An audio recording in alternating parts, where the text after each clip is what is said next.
शुरू करते हैं प्लांट फिजियोलॉजी से। तो प्लांट फिजियोलॉजी क्या होता है, इसके अंदर हम क्या करते हैं, इसके अंदर हम प्लांट की जो कार्यकी है, मतलब बोल सकते हैं इसके प्लांट के जो फंक्शन होते हैं उनकी स्टडी करते हैं, है ना।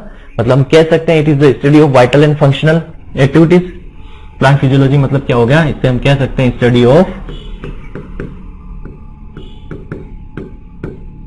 Of vital are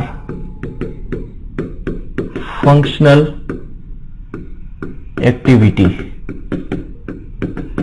activities of plant की जो भी कार्यात्मक और जो भी महत्वपूर्ण जो वर्क होता है उसकी स्टडी करना। अब जैसे इसमें मैंने लिखा कि फंक्शनल एंड वाइटल एक्टिविटीज, तो ये फंक्शनल एंड वाइटल एक्टिविटीज कौन कौन सी है। फंक्शनल एंड वाइटल एक्टिविटीज का क्या मतलब है, तो देखो फंक्शनल एंड वाइटल एक्टिविटीज का मतलब है कि प्लांट में ट्रांसपायरेशन कैसे होता है, ठीक है, उसमें डिफ्यूजन कैसे होता है, डिफ्यूजन क्या होता है, ऑस्मोसिस क्या होता है ना, रेस्पायरेशन कैसे होता है,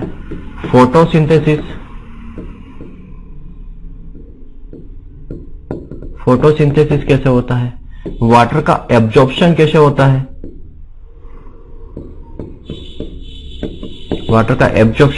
है, मिनरल का न्यूट्रिएंट का एब्जॉर्प्शन प्लांट के अंदर कैसे होता है, ये सारी जो एक्टिविटीज है उनकी स्टडी करना प्लांट फिजियोलॉजी कहलाता है। ये समझ लीजिए। हम क्या लिखते हैं कि जो वाइटल एक्टिविटीज होती है, जो फंक्शनल एक्टिविटीज होती है, उनका अध्ययन करना क्रॉप फिजियोलॉजी, प्लांट फिजियोलॉजी कहलाता है। लेकिन वो एक्टिविटीज क्या, कौन कौन सी एक्टिविटीज जिसका हम स्टडी करेंगे इसके अंदर, तो transpiration, diffusion, osmosis, respiration, photosynthesis, water absorption, plant growth regulators हो गया, ये सारी एक्टिविटीज इसके अंदर आती है जिसकी हम स्टडी करते हैं, उसको हम बोल देते हैं प्लांट फिजियोलॉजी।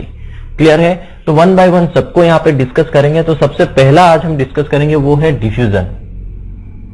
सबसे पहले आज हम डिस्कस क्या करेंगे, डिफ्यूजन को डिस्कस करेंगे। सबसे पहला टॉपिक हमारा रहेगा डिफ्यूजन। क्लियर है। जितना आज कंप्लीट करवाए उतना। देखो डिफ्यूजन क्या होता है, डिफ्यूजन का मतलब ही होता है फैलना, ठीक है, डिफ्यूज कर देना, स्प्रेड कर देना, फैलना, इसका मतलब होता है डिफ्यूजन का सिंपल मतलब क्या है, फैलना, ठीक है। मतलब अगर आपने बोतल ली और पानी नीचे जमीन पर डाला तो पानी क्या होगा, फैलेगा, है ना। जैसे कि आपने कोई, आपके पास इत्र की शीशी है या सेंट की शीशी, आपने उस इत्र की जो परफ्यूम की जो शीशी है उसको ढक्कन खोला तो उसमें से स्मेल जो है पूरे रूम में फैल जाती है ना। आप जब परफ्यूम लगाते हो, स्प्रे करते हो अपनी बॉडी पे, है ना, क्लॉथ पे, कपड़ों के ऊपर, तो वो जो पूरे रूम में उसकी स्मेल आती है ना, उसकी जो खुशबू पूरे रूम में आती है, क्योंकि वो फैल जाती है। उसको बोलते हैं डिफ्यूजन, मतलब spread in all the direction. Diffusion का मतलब होता है चारों दिशाओं में फैल जाना, spread in all the direction. तो यहाँ पे क्रॉप फिजियोलॉजी के सेंस में स्प्रेड का मतलब क्या, डिफ्यूजन का मतलब क्या हो गया कि यहाँ पे जो मॉलिक्यूल्स होते हैं, जैसे गैस का मॉलिक्यूल्स होता है, सॉलिड का, है ना, मॉलिक्यूल्स होता है और लिक्विड का मॉलिक्यूल्स होता है। ये मॉलिक्यूल जब हायर कंसंट्रेशन से लोअर कंसंट्रेशन की तरफ मूवमेंट करते हैं, ठीक है, तो उसको हम बोलते हैं डिफ्यूजन। और कब तक करते हैं, जब तक कि वहां पे इक्विलिब्रियम कंडीशन नहीं आ जाती। देखो तो सिंपल लैंग्वेज में समझ लो यहाँ पे क्या है, एक मान लो एग्जांपल देता हूं, उसके बाद डेफिनेशन लिख दूंगा, ठीक है। ये एक हमारे पास पानी की टंकी है, क्या है, ये एक पानी की टंकी है। अब इसके अंदर क्या है, पानी भरा हुआ है, ठीक है, ये पूरी पानी से भरी हुई है, ये पूरी भरी हुई है पानी से, ठीक। अब हम क्या चाह रहे हैं कि ये पानी का जो है, हमने एक और टंकी यहां पे रख दी, ये टंकी पूरी खाली है, ठीक है, एक और टंकी हमने यहां पे रख दी, पूरी खाली है। अब इसको एक पाइप से जोड़ दिया, ठीक है, यहां से इसको एक पाइप से हमने जोड़ दिया, किससे, एक पाइप से जोड़ दिया। अब क्या होगा, पाइप से जोड़ दिया और यहां पे क्या कर दिया हमने, दोनों तरफ से पाइप से जोड़ दिया, ठीक है, दोनों तरफ से हमने पाइप से जोड़ दिया। अब क्या होगा, यहां से पानी जो आएगा इस टंकी में आएगा, मतलब यहां पे क्या है, हायर कंसंट्रेशन है, मतलब पानी से पूल भरी हुई है, तो यहां पे क्या है, ये हायर कंसंट्रेशन है।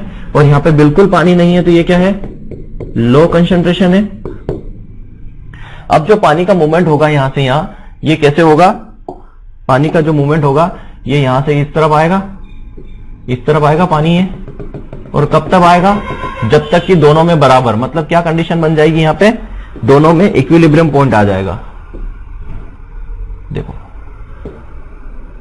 दोनों में इक्विलिब्रियम पॉइंट आ जाएगा। जैसे ये टंकी आधी खाली हो गई, इसको हमने पाइप से जोड़ा था, यहां पानी आया, ये भी क्या हो गई, इसके बराबर भर गई, ये भी यहां तक और ये भी यहां पर, मतलब ये कंडीशन क्या हो गई, इक्विलिब्रियम कंडीशन, इक्विलिब्रियम कंडीशन।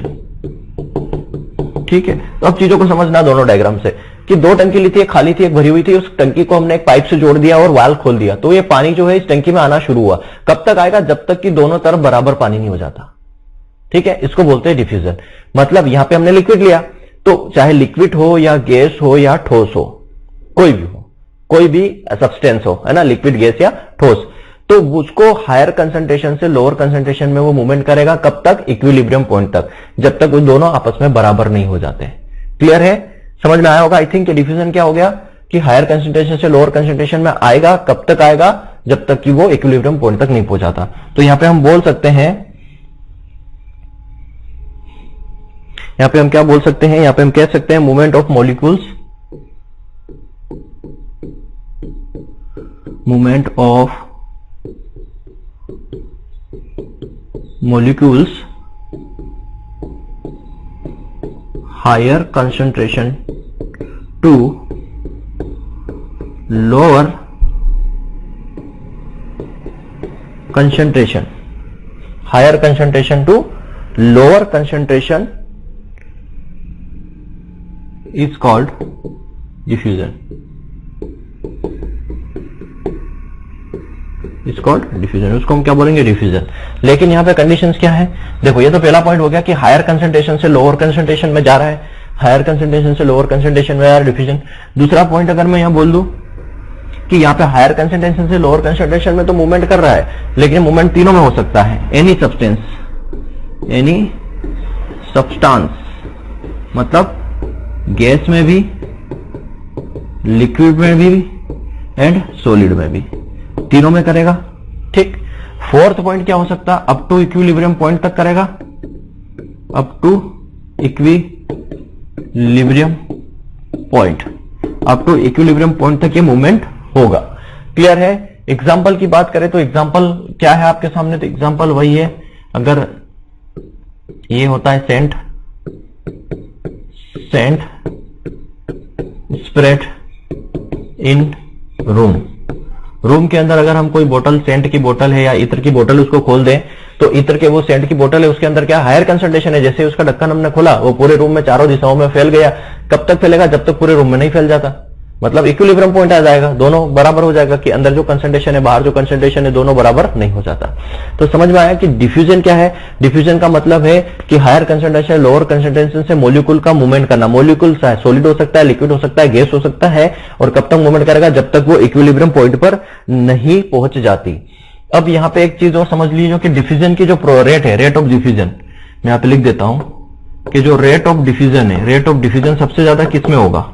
यहां से क्वेश्चन बन सकता है कि रेट ऑफ डिफ्यूजन जो है सबसे ज्यादा किसके अंदर होगा? तो देखो, रेट ऑफ डिफ्यूजन सबसे ज्यादा होगा वो गैस के अंदर, गैस के अंदर डिफ्यूजन सबसे ज्यादा होगा, फिर होगा लिक्विड के अंदर, और देन होगा सॉलिड के अंदर। देखो ऐसा क्यों है? ऐसा क्यों है? तो ध्यान रखना, जिस भी मॉलिक्यूल्स का साइज छोटा होगा, जिससे मतलब जिसका वेट, या वेट बोल सकते हो या उसका आकार बोल सकते हो, जितना कम है उतना उसके अंदर डिफ्यूजन की रेट ज्यादा होगी। ठीक है, याद रखना। मतलब कि या तो बोल सकते हैं वेट या उसका जो size of molecule, size of molecules अगर क्या है? कम है, तो क्या होगा? डिफ्यूजन जो है ज्यादा होगा, याद रखना। ठीक है, साइज की वजह वेट देखना, मोस्टली तो वेट है। वेट अगर मॉलिक्यूल्स कम है तो डिफ्यूजन की रेट ज्यादा होगा। तो गैस में देखो, गैस क्या है? पार्टिकल साइज या वेट उसका बहुत ही कम होता है मॉलिक्यूल्स का, इसलिए उसमें डिफ्यूजन ज्यादा होता है। उसके बाद लिक्विड और ठोस में तो मॉलिक्यूल्स का वेट ज्यादा होता है, तो ऑब्वियसली बात है उसमें डिफ्यूजन कम होगा। तो मेनली क्वेश्चन क्या यही बनता है कि डिफ्यूजन की जो रेट है वो सबसे ज्यादा किसके अंदर होती है? तो गैस के अंदर होती है। क्लियर है? यहां तक की कहानी अपनी समाप्त होती है। डिफ्यूजन में एक चीज और समझ लो कि डिफ्यूजन होता कहां है? तो जो गैसों का एक्सचेंज होता है ना, CO2 O2 का जो एक्सचेंज होता है, गैसों का एक्सचेंज होता है, चाहे प्लांट के अंदर बोलो या अपने एटमोस्फेयर के अंदर, गैसों का जो एक्सचेंज होता है वो डिफ्यूजन के थ्रू होता है। तो एग्जाम्पल आप यहां पे देख सकते हो, एग्जाम्पल देख सकते हो क्या? कि जो गैसों का जो एक्सचेंज होता है, डिफ्यूजन के एग्जाम्पल की अगर मैं बात करूं तो क्या हो जाएगा? डिफ्यूजन के एग्जांपल की बात करूं तो यहां पे एक्सचेंज ऑफ गैसेस बोल सकते हैं, exchange of CO2 and O2, ये डिफ्यूजन के थ्रू होता है, आपस में अगर इनका एक्सचेंज हो रहा है। दूसरा, अगर डिस्ट्रीब्यूशन ऑफ हार्मोन्स या plant hormones in the plant के अंदर जो हार्मोन का डिस्ट्रीब्यूशन होता है वो भी डिफ्यूजन के थ्रू होता है, ये याद रखना। एग्जांपल ज्यादा इंपॉर्टेंट है कि जो गैसों का एक्सचेंज होता है, CO2 का O2 में एक्सचेंज हो रहा है, ठीक है, और अगर प्लांट का मतलब वो हो रहा है, प्लांट के अंदर जो प्लांट हार्मोन्स होते हैं उनका अगर डिस्ट्रीब्यूशन हो रहा है प्लांट के अंदर, वो भी डिफ्यूजन के थ्रू ही होता है। तो डिफ्यूजन क्या है, अभी देखो कंफ्यूजन आगे क्रिएट होगा जब हम ऑस्मोसिस पढ़ेंगे, डिफ्यूजन प्रेशर डिफिसिट पढ़ेंगे तो थोड़ा कंफ्यूजन आएगा। तो लेकिन कॉन्सेप्ट क्लियर समझ में जाना, ये टंकी को ध्यान में रखना। हम क्योंकि सबके घर पर टंकी होती है ना, सबके घर पर क्या होती है, टंकी होती है। अगर दो टंकी पास रखी हुई है, एक टंकी खाली एक भरी हुई है, उसको एक पाइपलाइन से आप जोड़ दो और उसको वाल खोल दो, तो उस भरी हुई टंकी का पानी इस खाली टंकी में कब तक आएगा, जब तक कि दोनों के अंदर पानी बराबर नहीं हो जाता। तो हायर कंसंट्रेशन से लोअर कंसंट्रेशन वो डिफ्यूजन की प्रोसेस के थ्रू होता है। क्लियर है। नेक्स्ट हम बात करेंगे अब ऑस्मोसिस की। नेक्स्ट क्या है, ऑस्मोसिस। कंफ्यूजन तो अब क्रिएट होगा, है ना, लेकिन हम क्लियर करेंगे सारा कंफ्यूजन। तो ऑस्मोसिस क्या होता है, ऑस्मोसिस भी एक प्रकार का डिफ्यूजन ही है। क्या है, ऑस्मोसिस भी एक प्रकार का डिफ्यूजन ही है, लेकिन ये ऑस्मोसिस जो है डिफ्यूजन का उल्टा है। होता तो सीधा ही है लेकिन लगता उल्टा है। देखो क्या होगा, समझना हो रहा क्या है। डिफ्यूजन मतलब ये बोल सकते हैं it is a type of diffusion. ये क्या है, ये टाइप ऑफ डिफ्यूजन है, पहली चीज, ठीक है, ये भी एक टाइप ऑफ डिफ्यूजन है। दूसरा, ये ओनली अकर्स इन लिक्विड। दूसरा पॉइंट, ये सिर्फ और सिर्फ लिक्विड में होता है, मोस्ट इंपोर्टेंट पॉइंट है, ठीक है। डिफ्यूजन ऑस्मोसिस सिर्फ और सिर्फ लिक्विड में होता है। और यहां पे जो ये ऑस्मोसिस होता है वो किसके थ्रू होता है, बाय सेमी परमिएबल मेम्ब्रेन। याद रखना, सेमी परमिएबल मेम्ब्रेन के थ्रू होता है, सेमी परमिएबल मेम्ब्रेन के थ्रू होता है। क्लियर है। सेमी परमिएबल मेम्ब्रेन जो है इसको परचेंट पेपर भी कहा जाता है और सेलोफोन भी कहा जाता है, और क्या कहा जाता है, तो इसको एक नाम से और बुलाया जाता है, वो है कॉपर फेरोसाइनाइड। क्लियर है। ये आर्टिफिशियल मेम्ब्रेन होती है, आर्टिफिशियल मेम्ब्रेन होती है। देखो मेम्ब्रेन तीन प्रकार की होती है, समझ लेना, यहीं पे बता देता हूं एक बार। अच्छा, इसको यहां से समझो, ठीक है। मेम्ब्रेन जो होती है तीन प्रकार की होती है, ठीक है, एक एक चीज हम क्लियर करते चलेंगे। मेम्ब्रेन जो है तीन प्रकार की होती है। एक होती है परमिएबल, ठीक है। दूसरी होती है सेमी परमिएबल, और एक तीसरी होती है सिलेक्टो परमिएबल मेम्ब्रेन। तीन प्रकार की मेम्ब्रेन होती है। परमिएबल का मतलब देखो, समझो यहां पे, सॉल्यूशन का मतलब होता है सॉल्वेंट प्लस सोल्यूट। सोल्यूट मतलब सॉल्वेंट क्या है यहाँ पे, प्योर वाटर। जो प्योर वाटर होता है उसको हम सॉल्वेंट कहते हैं, ठीक है। जो प्योर वाटर होता है वो सॉल्वेंट। और सोल्यूट क्या होता है, सोल्यूट क्या होता है, तो याद रखना सोल्यूट क्या होता है। सोल्यूट होता है, ये होता है या तो NaCl, या हम बोल सकते हैं शुगर का जो घोल होता है उसको हम बोलते हैं सोल्यूट। तो इन दोनों को मिला के सॉल्यूशन बनता है। सॉल्यूशन में क्या होता है, पानी भी होता है, पानी के साथ नमक और शक्कर और जो भी आप डाल सको अंदर, वो घोल होता है। तो यहां पे देखो, परमिएबल का मतलब होता है कि वो मेम्ब्रेन जिसके अंदर ये सोल्वेंट और सोल्यूट दोनों आर पार निकल जाए। मतलब यहां से ये इसके आर पार जाएगा, ठीक है, इसके आर पार जाएगा। तो यहां पे जो है ये सोल्वेंट प्लस सोल्यूट दोनों अगर आर पार चले जाएं, ठीक है, सोल्वेंट प्लस सोल्यूट दोनों अगर आर पार निकल जाए, सोल्वेंट मतलब प्योर पानी भी निकल जाए, अगर नमक और शक्कर का घोल है वो भी निकल जाए, तो उसको बोलते हैं परमिएबल। और इसको आपने देखा होगा सेल वॉल। सेल वॉल क्या है, परमिएबल मेम्ब्रेन है। सेल वॉल क्या है, एक परमिएबल मेम्ब्रेन है। क्लियर है। सेल वॉल जो है एक परमिएबल मेंबर है। और आप बोल सकते हो इसमें फिल्टर मेम्ब्रेन भी बोल सकते हो, फिल्टर मेम्ब्रेन, ठीक है। ये क्या है, परमिएबल है। ठीक है, मतलब सब कुछ निकल जाए आर पार, वो परमिएबल। सेमी परमिएबल का मतलब होता है कि अगर मान लो ये हमारी मेम्ब्रेन है, इसके अंदर से सिर्फ और सिर्फ क्या कर रहा है, यहाँ पे मूवमेंट जो कर रहा है वो सॉल्वेंट ही जा रहा है, सिर्फ और सॉल्वेंट ही जा रहा है। यहां से आपने क्या डाला, सॉल्वेंट प्लस सोल्यूट दोनों डाला, ठीक है, सॉल्वेंट प्लस सोल्यूट डाला, लेकिन यहां पे सिर्फ अंदर क्या आया, सिर्फ और सिर्फ सॉल्वेंट आया, प्योर वाटर जो है पार किया, सोल्यूट नहीं पार किया। इसको बोलते हैं सेमी परमिएबल। मतलब क्या होगा, पानी पानी आ जाएगा और ऊपर जैसे हम, आप लोग अगर चाय बनाते हो, चाय पीते हो, ऑब्वियसली बात है, चाय पीते हो, बनाते हो या नहीं भी बनाते हो तो आपने मार्केट में देखा होगा, ठीक है, चाय बनती है और उसको छन्नी से छानते हैं, तो छन्नी सेमी परमिएबल है। मतलब क्या होगा, वो चाय छानेगा, चाय नीचे निकल जाएगी और जो पत्ती है वो ऊपर रह जाएगी, है ना। तो वही बात है, जो सोलवेंट अगर नीचे निकल गया वो सेमी परमिएबल है, ऊपर सोल्यूट रहेगा। तो चाय की पत्ती का एग्जांपल याद रखना कि जब चाय की जो छन्नी है जिससे हम चाय बनाते हैं और छनते हैं, तो चाय छनेंगे उसके अंदर, तो चाय नीचे निकल जाती है जिसको हम पीते हैं, और ऊपर क्या, अंदर क्या रह जाता है, वो मटेरियल, मतलब चाय की पत्ती जो है अंदर ही रह जाती है, ठीक है। तो वो है सेमी परमिएबल। तीसरा एक आता है सिलेक्टो परमिएबल। मतलब यहां से अगर आपने क्या डाला, एक तो आपने सोलवेंट डाला, सोलवेंट के साथ आपने क्या डाला, सोल्यूट, और सोल्यूट में आपने इसमें डाला NaCl प्लस शुगर, NaCl और शुगर डाला। और सिलेक्टो परमिएबल आपने ऐसी परमिएबल लिख जिसमें क्या निकल जाए, सिर्फ नमक निकल जाए। तो यहाँ पे क्या आएगा, मान लो ये आपने ये डाला इसके अंदर, तो यहाँ पे एक तो आ जाएगा आपका सोलवेंट, सोलवेंट तो आएगा ही आएगा, प्लस साथ में क्या आ गया, NaCl, मतलब सिर्फ सिलेक्टेड, शुगर नहीं आई, याद रखना ये शुगर नहीं आई, सिर्फ NaCl नीचे आ गया।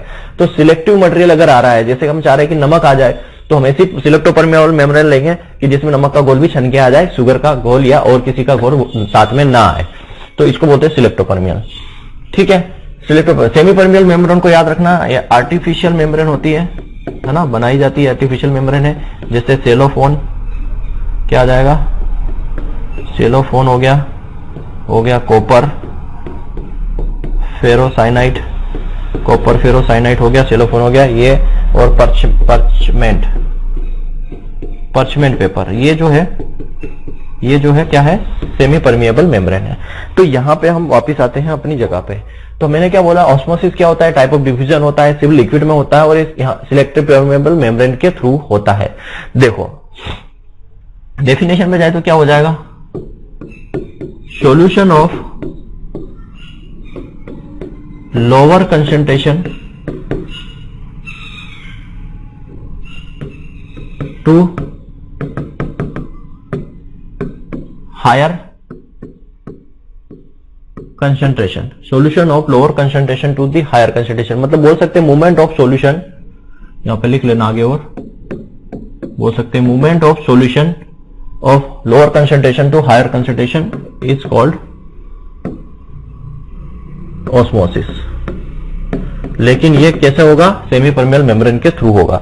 अब कंफ्यूजन क्या हो रहा है कि सर डिफ्यूजन में हायर कंसंट्रेशन से लोअर कंसंट्रेशन ले रहे थे, यहाँ पे लोअर से हायर ले रहे हैं। याद रखना वहां पे सॉल्यूशन की बात नहीं हुई थी, यहाँ पे सॉल्यूशन की बात हो रही है। सॉल्यूशन की बात जब भी होगी मतलब वहां पे लोअर टू हायर की बात हो रही है, मतलब वो ऑस्मोसिस है। वहां पे सॉल्यूशन की बात नहीं हुई थी, वहां पे मॉलिक्यूल्स की बात हुई थी कि जो मॉलिक्यूल्स है वो कहां जा रहे हैं, हायर टू लोअर जा रहे हैं। देखो मैं यहाँ पे भी आपको एक एग्जांपल लेके बता देता हूं, ठीक है। मान लो ये हमने क्या लिया, एक जो भी एक बर्तन ले लिया, ठीक है, यूटेंसिल लिया, ठीक है। इसके अंदर क्या है, यहाँ पे पानी भरा हुआ है, ये क्या है, प्योर वाटर। मतलब मैंने क्या बोला इसको, सोलवेंट, सोलवेंट मतलब प्योर वाटर, ठीक है, प्योर वाटर हमने लिया। ये जो प्योर वाटर है इसका कंसंट्रेशन, इसको हमने क्या बोला, ये प्योर वाटर जो सॉल्वेंट है ये क्या है, लोअर कंसंट्रेशन है। हमेशा याद रखना कि जो प्योर वाटर होगा उसका कंसंट्रेशन लो होगा। अगर इसके अंदर मैं मिला दूं NaCl या नमक का घोल या शक्कर का घोल तो उसका कंसंट्रेशन ज्यादा हो जाता है। तो जो लोअर कंसंट्रेशन होता है उसका ऑस्मोसिस या उसका डिफ्यूजन भी ज्यादा होता है, ठीक है। अब यहां पे अंदर हमने क्या ले लिया, एक सेल ले ली, क्या ले ली, एक कोई सी सेल ले ली, क्लियर है। या सेल की बजाय आप अंगूर ले सकते हो, किशमिश ले सकते हो, क्लियरली समझ में आ जाएगा, ठीक है। यहां पे मान लो मैंने क्या लिया, मान लो किशमिश ही ले ली, चलो मैंने क्या लिया, यहां पे एक किशमिश ले ली, क्या ले लिया, किशमिश ले ली, चलो ठीक है, किशमिश ले ली। अब इस किशमिश के अंदर पानी नहीं है, पूरा सिकुड़ा हुआ है, तो यहां पे क्या है, हायर कंसंट्रेशन है, ठीक है, हायर कंसंट्रेशन है। बस इतना आपको याद रखना है। अगर पानी है, प्योर पानी है, तो वहां पे लो कंसंट्रेशन है, पानी नहीं है मतलब वो वहां पे क्या है, हायर कंसंट्रेशन है। क्लियर है? अब समझना बात को। ऑस्मोसिस क्या बोल रहा है कि ये सॉल्यूशन है, पानी का सॉल्यूशन है, प्योर पानी है, यहां पे कुछ भी नहीं है, तो यहां पे ये कहां मूवमेंट करेगा, सेल के अंदर, मतलब इस किशमिश के अंदर जाएगा ये। क्यों? क्योंकि वहां पे पानी बिल्कुल भी नहीं है, हायर कंसंट्रेशन है। तो ये सॉल्यूशन कहां जा रहा है, सेल के अंदर। तो ये क्या होता है, किशमिश फूल जाती है, ये किशमिश फूल जाती है। तो ये किसके थ्रू हो रहा है, ऑस्मोसिस के थ्रू। तो याद रखना, लोअर कंसंट्रेशन से हायर कंसंट्रेशन की तरफ मूवमेंट कर रहा है तो उसको ऑस्मोसिस बोलेंगे। तो यहाँ पे प्योर पानी है, उसके अंदर हमने किशमिश को डाला, तो ये पानी कहां जाएगा, किशमिश के अंदर चला जाएगा। क्यों? क्योंकि किशमिश के अंदर हायर कंसंट्रेशन है, वहां पानी बिल्कुल भी नहीं है, तो ये कहां जाएगा, उसके अंदर चला जाएगा। क्लियर है? डिफ्यूजन में हमने क्या बात की, मॉलिक्यूल्स की बात की, है ना, चाहे लिक्विड के मॉलिक्यूल्स हो या सॉलिड के मॉलिक्यूल्स या गैस के मॉलिक्यूल हो, वो हायर कंसंट्रेशन से लोअर कंसंट्रेशन की तरफ आते हैं। यहां पे सॉल्यूशन की बात हो रही, तो यहां पे सॉल्यूशन जो है लोअर कंसंट्रेशन से हायर कंसंट्रेशन सॉल्यूशंस में जाता है। क्लियर है? जैसे हमने पानी के अंदर किशमिश डाल दी तो वो किशमिश फूल जाती है। क्यों फूल जाती है? क्योंकि उसके अंदर पानी इंटर कर जाता है, तो वो फूल जाती है। क्लियर है? तो ये क्या है, ऑस्मोसिस है। याद कैसे रखना है, डिफ्यूजन हमेशा ज्यादा से कम की तरफ होता है क्योंकि मॉलिक्यूल्स की बात हो रही है, ठीक है। और जब सॉल्यूशन की बात हो, जब सॉल्यूशन लिखा हुआ आ जाए, अगर मान लो आपको एग्जाम में क्वेश्चन पूछा जाए और ऑप्शन में ऑस्मोसिस भी हो, डिफ्यूजन भी हो, तो कैसे याद रखोगे, तो दो चीजें, लोअर से हायर की तरफ जा रहा है तो सीधी सी बात है क्या है, ऑस्मोसिस है। एक और याद रखने का तरीका, जब ऑस्मोसिस पूछा जाएगा तो सॉल्यूशन की बात होगी, किसकी, सॉल्यूशन की बात होगी। और डिफ्यूजन पूछा जाएगा तो वहां पे मॉलिक्यूल्स की बात होती है और lower to higher, sorry higher to lower diffusion में याद रखना, ठीक है। डिफ्यूजन में क्या होगा, हायर टू लोअर जाएंगे, ऑस्मोसिस में क्या होगा, लोअर टू हायर जाएंगे। यहां सॉल्यूशन की बात होती है और यहां पे मॉलिक्यूल्स की बात होती है, ठीक है, ओके। यहां पे लेकिन सेमी परमिएबल मेम्ब्रेन, अब देखो किशमिश के अंदर ऑलरेडी सेल वॉल है, मेम्ब्रेन है, तो उसके थ्रू जाता है। एग्जाम्पल और एक देख लीजिए, है ना, हाँ ठीक है। अब यहाँ पे ये क्या है, पूरा भरा हुआ है, यहाँ पे हमने एक मेम्ब्रेन ये लगा दी, ठीक है, पूरा भरा हुआ है। तो यहाँ पे इस तरीके से देख लो, ठीक है, ये मान लो क्या है, प्योर वाटर है, ठीक है। और इस तरफ जो है हमारा सोल्यूट है, सोल्यूट है मतलब नमक का घोल है। तो यहाँ पे अगर हमने सेमी परमिएबल मेम्ब्रेन लगा दी, ठीक है, ये हमने यह लगा दी सेमी परमिएबल मेम्ब्रेन, तो यहाँ पे क्या होगा, ये वाटर जो है लोअर कंसंट्रेशन है, ये क्या है, यहाँ पे लोअर कंसंट्रेशन है, यहाँ पे सोल्यूट है तो हायर कंसंट्रेशन है। तो यहाँ पे जो ये मोलिक्यूल से ये यहाँ तक इसमें इंटर करना शुरू हो जाएंगे, कहाँ जाएंगे, इस तरफ से इस तरफ मूव करेगा, ये लोअर टू हायर मूव करेगा। लेकिन यहाँ पे एक और चीज याद रखना, पॉइंट 4 रख देना, यहाँ पे इक्विलिब्रियम कंडीशन जो है, इक्विलिब्रियम कंडीशन नॉट नेसेसरी, यहाँ पे इक्विलिब्रियम कंडीशन नेसेसरी नहीं है कि इक्विलिब्रियम कंडीशन तक आना चाहिए, नहीं है, ऐसा कुछ भी नहीं है। यहाँ पे टाइप ऑफ डिफ्यूजन है, सिर्फ लिक्विड में होता है, सेमी परमिएबल मेम्ब्रेन के थ्रू होता है। यहाँ पे इक्विलिब्रियम कंडीशन जरूरी नहीं है, लोअर कंसंट्रेशन से हाई कंसंट्रेशन की तरफ जाता है, ठीक है। अब ये जो मैंने बताया ना आपको, लोअर कंसंट्रेशन से किशमिश के अंदर जा रहा है, तो ये सॉल्यूशन है। अब सॉल्यूशन 3 प्रकार के होते हैं, इसके मैं डिफाइन करूंगा अभी। देखो, ऑस्मोसिस 2 प्रकार का होता है, एंडोऑस्मोसिस और एक्सोऑस्मोसिस। लेकिन उसके पहले हम सॉल्यूशन देख लेते हैं ना, सॉल्यूशन कितने प्रकार के होते हैं, ज्यादा इजी होगा समझाने में, है ना। तो यहां पे मैं आता हूं अभी आपके पास सॉल्यूशन। देखो, टाइप ऑफ सॉल्यूशन जो है 3 प्रकार के होते हैं, ये मोस्ट इंपॉर्टेंट है, यहां से क्वेश्चन भी डायरेक्ट पूछा जाता है, इसलिए पढ़ाना जरूरी है। सॉल्यूशन 3 प्रकार, एक होता है हाइपोटोनिक सॉल्यूशन, हाइपोटोनिक सॉल्यूशन, एक होता है हाइपरटोनिक सॉल्यूशन, और एक होता है आइसोटोनिक सॉल्यूशन। ये अपने एग्जाम में कई बार पूछे हुए चीजें हैं। हाइपोटोनिक सॉल्यूशन का मतलब है, याद रखना, हाइपर मतलब होता है लो, हाइपो मतलब लो होता है, तो solution of low concentration, solution of low concentration को क्या बोलेंगे, हाइपो। हाइपर मतलब जो है यार, किसी को गुस्सा आ जाता है, बहुत ज्यादा हाइपर हो जाता है, मतलब ज्यादा हो गया, तो सॉल्यूशन ऑफ हाई कंसंट्रेशन, है ना, ज्यादा गुस्सा आना मतलब खतरनाक स्थिति बन जाना। और यहां पे जो होता है इक्वल सॉल्यूशन या इक्वल कंसंट्रेशन होता है, उसको हम बोलते हैं आइसोटोनिक। आइसो से नाम से ही समझ में आ रहा है। तो आइसोटोनिक से तो क्वेश्चन नहीं पूछा जाता, नहीं लोअर से पूछा जाएगा। देखो, यहां पे हमने क्या ले लिया, बीकर ले लिया, इसके अंदर ये क्या है, पानी भरा हुआ है, ठीक है। यहां पे मैं पानी ले रहा हूं, पानी के अंदर हमने क्या ले ली यहां पे, किशमिश, ठीक है, ये किशमिश है, वही एग्जांपल ले रहे हैं किशमिश की, ये हमने ले ली यहां पे किशमिश। किशमिश क्या होती है, बिल्कुल सुखड़ी हुई रहती है ना। तो यहाँ पे पानी क्या है, यहाँ पानी जो है ये प्योर वाटर है ना, प्योर वाटर है, मतलब इसका कंसंट्रेशन क्या है, लो है, लो कंसंट्रेशन है, प्योर वाटर जो है वो लो कंसंट्रेशन है। इसके अंदर पानी नहीं है, मतलब यहाँ पे क्या है, हाई कंसंट्रेशन है, पूरा सिकड़ा हुआ है ना, पानी नहीं है मतलब हाई कंसंट्रेशन है। तो ये किशमिश क्या होगी, फूलेगी। क्यों फूलेगी, क्योंकि ये जो लोअर कंसंट्रेशन है अकॉर्डिंग टू ऑस्मोसिस की डेफिनेशन, वाटर मूव करेगा लोअर टू हायर की तरफ। तो पानी का जो है, पानी का जो सॉल्यूशन है वो किसके अंदर चला जाएगा, इस किशमिश के अंदर चला जाएगा। और यहाँ पे देखो किशमिश के अंदर क्या होती है, कुछ मेम्ब्रेन भी होगी, सेल वॉल भी होगी, उसका पूरा स्ट्रक्चर है। तो यहाँ पे क्या होता है, मेम्ब्रेन होती है, सेल वॉल होती है, तो उसके थ्रू ये इंटर कर जाएगा। तो इसको बोलते हैं हम हाइपोटोनिक सॉल्यूशन। और ऐसी कंडीशन किसमें होती है, तो एंडोऑस्मोसिस में, एंडोऑस्मोसिस में। वहां पे फिर से बताऊंगा ये चीज, क्लियर है। एंडोऑस्मोसिस का मतलब ही क्या है कि solution of lower concentration inter कर रहा है सेल के अंदर, ठीक है। हाइपो मतलब लोअर कंसंट्रेशन, तो लोअर कंसंट्रेशन या पानी की बात हो रही है। हाइपोटोनिक सॉल्यूशन मतलब वो सॉल्यूशन जिसका कंसंट्रेशन लो है, तो वो लो से मतलब पानी का, पानी की बात हो रही है, ठीक है, पानी का कंसंट्रेशन लो है तो वो अंदर चला जाएगा किशमिश के अंदर। दूसरा, अगर हाइपोटोनिक सॉल्यूशन की बात करो तो यहां पे अगर अब हम यहां पे पानी नहीं लेंगे, ठीक है, ये अब यहां पे पानी नहीं है, यहां पे क्या है, हाई कंसंट्रेशन है, हाई कंसंट्रेशन है। हाई कंसंट्रेशन क्या हो जाता है, हाई कंसंट्रेशन मतलब पानी नहीं है, ये NaCl प्लस शुगर का घोल है, ठीक है, ये NaCl प्लस शुगर का ये कंसंट्रेशन है, घोल है। तो जब NaCl और शुगर का घोल, देखो अगर आप पानी को डालोगे, ठीक है, आप अगर पानी को डालोगे तो वो उसकी स्पीड ज्यादा होगी बहने की, ठीक है, वाटर की स्पीड ज्यादा होगी बहने की।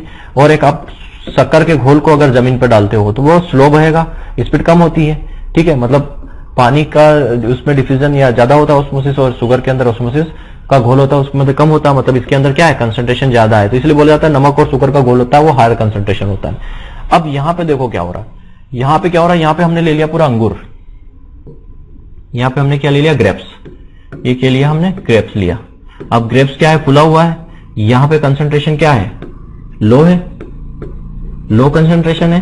क्यों है लो कंसंट्रेशन, कि ऑलरेडी फुला हुआ है, इसके अंदर पानी भरा हुआ है ना। पका हुआ अंगूर जब उसको आप चिपटाते हो, ऐसे दबाते हो, तो उसमें क्या निकलता है, लिक्विड बाहर आ जाता है उसका, और यहाँ तो लिक्विड था ही नहीं, तो इसके अंदर लिक्विड है। और यहाँ पे हमने क्या लिया, NaCl और नमक का घोल लिया। एक घोल लिया मतलब यहाँ पे पानी नहीं है, ये नमक और शक्कर का घोल है, यहाँ पे पानी नहीं है। तो ऑब्वियसली बात, पानी अगर होता तो वो लो कंसंट्रेशन होता, यहाँ पे नमक और शुगर का घोल है तो हायर कंसंट्रेशन है, और अंगूर के अंदर यहाँ पे पानी भरा हुआ है तो ये लो कंसंट्रेशन हो गया।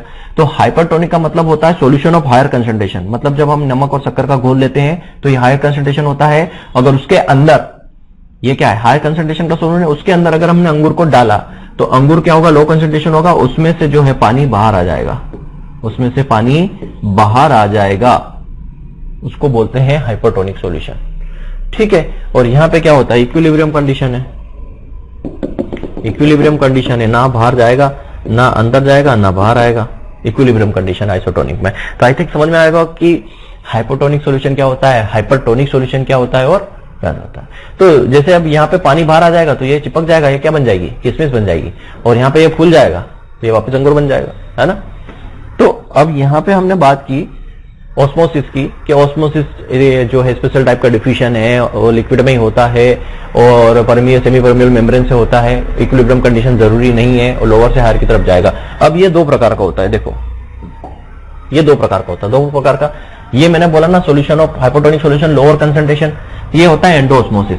क्या होता है, एंडोऑस्मोसिस। एंडोऑस्मोसिस का मतलब सॉल्यूशन ऑफ लोअर कंसंट्रेशन। हमने क्या लिया, एक बर्तन लिया, उस बर्तन के अंदर पानी भरा तो वो क्या हो गया, सॉल्यूशन ऑफ लो कंसंट्रेशन हो गया। उसके अंदर हमने किशमिश डाल दी तो वो लोअर कंसंट्रेशन से हायर कंसंट्रेशन की तरफ चला गया पानी, मतलब पानी जो है किशमिश के अंदर इंटर कर गया, सेमी परमेबल मेम्ब्रेन होती है, इंटर कर गया तो ये किशमिश फूल गई, तो इसको बोलते हैं एंडोऑस्मोसिस। एंडोऑस्मोसिस मतलब ये सॉल्यूशन अंदर की तरफ जा रहा है, याद रखना, एंडो मतलब अंदर की तरफ जाएगा, पानी अंदर की तरफ जाएगा, एंडो मतलब पानी अंदर की तरफ जाएगा, ठीक है। तो एंडोऑस्मोसिस, तो एग्जांपल हो गया किशमिश का फूलना, एंडोऑस्मोसिस का एग्जांपल है। क्या, किशमिश का फूलना एंडोऑस्मोसिस का एग्जांपल है, ठीक है। और भी एग्जांपल बताऊं, ये है एक्सोऑस्मोसिस। एक्सोऑस्मोसिस मतलब यहां पे पानी जो है एक्सोस्मोसिस मतलब सॉल्यूशन ऑफ हायर कंसंट्रेशन। पहली बात, सॉल्यूशन ऑफ हायर कंडीशन, एक हमने बर्तन लिया, उसके अंदर हमने क्या, नमक और शक्कर का घोल बना लिया। नमक और शक्कर का घोल बना के उसके अंदर हमने क्या डाला, अंगूर डाल दिया, फुला हुआ अंगूर है ना, अंगूर डाल दिया। अब क्या होगा, उस अंगूर में से जो है पानी बाहर निकल के आ जाएगा सॉल्यूशन के अंदर, तो अंगूर क्या हो जाएगा, सिकुड़ जाएगा। ठीक है, मतलब यहां पे हम बोल सकते हैं ग्रेप्स का shrinking of grapes, sinking of grapes, ये एग्जांपल हो जाएगा किसका, एक्सोस्मोसिस का। एक्सोस्मोसिस का मतलब है कि सेल के अंदर से पानी का बाहर आना, हायर कंसंट्रेशन में आना। वही हो तो क्या रहा है, लोअर कंसंट्रेशन से हायर कंसंट्रेशन के अंदर ही तो आ रहा है भाई, लोअर से हायर की तरफ आ रहा है। यहां पे भी क्या हो रहा था, इस लोअर से हायर की तरफ जा रहा था, मतलब अंदर इंटर कर रहा था। ये क्या है, ऑस्मोसिस के थ्रू होता है। तो याद रखना कि जो अंगूर का सिकुड़ना, अंगूर का फूलना किसकी वजह से होता है, तो ऑस्मोसिस की प्रोसेस की वजह से होता है। तो ये दो टाइप का होता है, इसको याद रखना। अच्छा, इसमें और भी सारी चीजें हैं। देखो, ये जो प्लांट होता है हमारा ना, ये प्लांट्स होता है, प्लांट्स की ये रूट्स होती है। ठीक है, ये हमारा प्लांट्स है, ये प्लांट्स की जो रूट होती है। अब यहाँ पे अगर ये पानी भरा हुआ है, ठीक है, पानी भरा हुआ है, तो ये रूट्स जो है पानी लेती है, ये ऑस्मोसिस के थ्रू लेती है। रूट्स जो पानी है ऑस्मोसिस के थ्रू जाता है पानी, याद रखना। ठीक है, क्यों, क्योंकि अगर मान लो यहाँ पे क्या है, हायर कंसंट्रेशन है, ठीक है, यहाँ पे अगर रूट्स के अंदर हायर कंसंट्रेशन है और यहाँ पानी है लोअर कंसंट्रेशन है, तो ये लोअर कंसंट्रेशन से हायर कंसंट्रेशन की तरफ जाएगा, तो रूट्स जो है, रूट्स के जो है पानी को ऑब्जर्व करेंगे। तो रूट्स जो, ये भी ऑस्मोसिस की प्रोसेस होती है। दूसरा, अगर प्लांट के अंदर क्या होती है, जैसे मान लो प्लांट है, यहाँ पे एक सेल है, यहाँ पे एक सेल है, यहाँ पे एक सेल है, तो एक सेल से दूसरे सेल में जो पानी जाता है वो ऑस्मोसिस की प्रोसेस के थ्रू ही जाता है। याद रखना, पानी का जो कंडक्शन होता है एक सेल से दूसरी सेल के अंदर, प्लांट के अंदर, वो ऑस्मोसिस के थ्रू ही होता है। ये सारी चीजें याद रखना, क्लियर है। और याद रखना, ऑस्मोसिस को हम मेजर कैसे करते हैं, ऑस्मोमीटर से, ऑस्मोमीटर से मेजर किया जाता है। ऑस्मोसिस, किसी सॉल्यूशन का अगर हमें ऑस्मोसिस में मेजर करना है कितना है, तो वो ऑस्मोमीटर से हम मेजर करते हैं।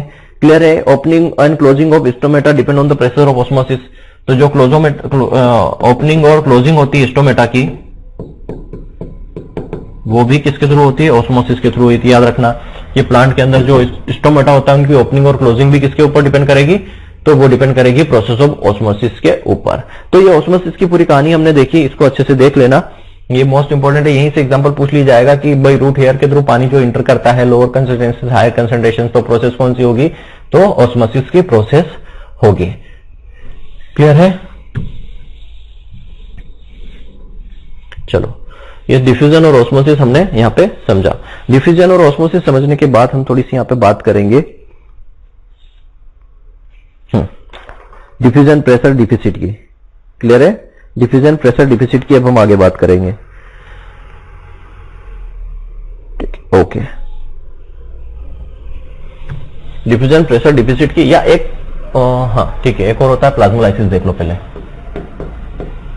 प्लाज्मोलाइसिस, एक होता है प्लाज्मोलाइसिस। प्लाज्मोलाइसिस क्या है, ठीक है, अगर मान लो किसी सेल को अगर हम क्या करें, हाइपरटोनिक सॉल्यूशन के अंदर रख दें, वही जो मैंने बताया अभी, ये जो एग्जांपल हमने लिया ना एक्सोस्मोसिस वाला, ये जो आपका एग्जांपल है एक्सोस्मोसिस वाला, ये एक तरह से प्लाज्मोलाइसिस का भी है, ये प्लाज्मोलाइसिस का भी एग्जांपल है। देखो कैसे आगे बढ़ते हैं।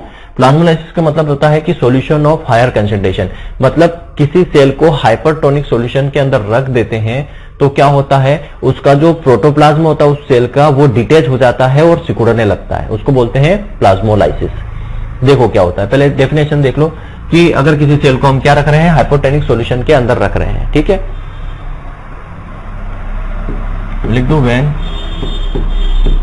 Cell kept in hypertonic solution, hypertonic solution के अंदर रखते हैं तो उस सेल का जो प्रोटोप्लाज्म है वो डिटेच हो जाता है, तो protoplasm of cell is detach. Hypertonic solution के अंदर रखा तो क्या होगा, तो जो प्रोटोप्लाज्म होता है सेल का, प्रोटोप्लाज्म ऑफ सेल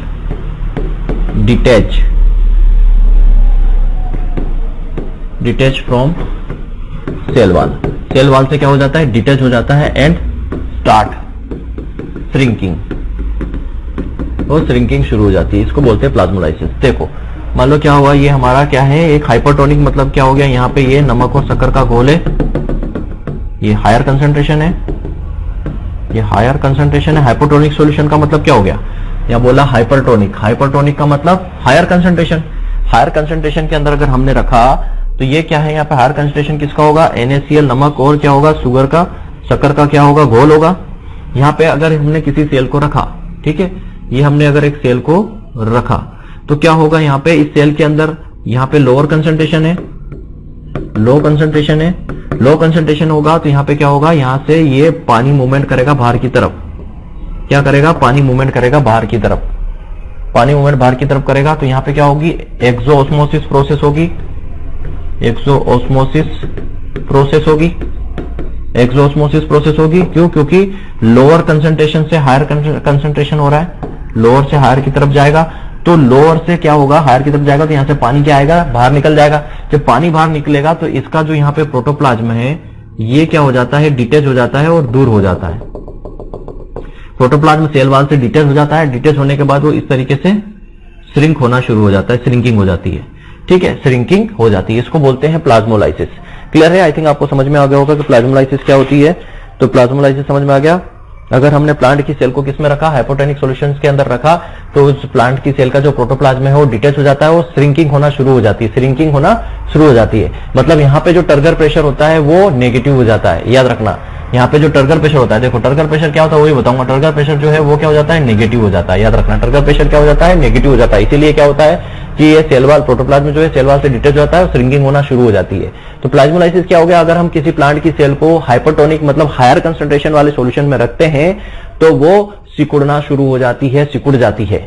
ठीक है, अब यहां पे बेस्ट एग्जांपल है, बेस्ट एग्जांपल है जैसे हम बात करें तो excess use of fertiliser. Excess use of fertiliser, हम अगर एक्सेस यूज ऑफ फर्टिलाइजर करते हैं तो प्लांट जो है वो डाई हो जाता है। प्लांट में क्या हो जाती है, विल्टिंग हो जाती है, यहाँ पे प्लांट डाई हो जाता है।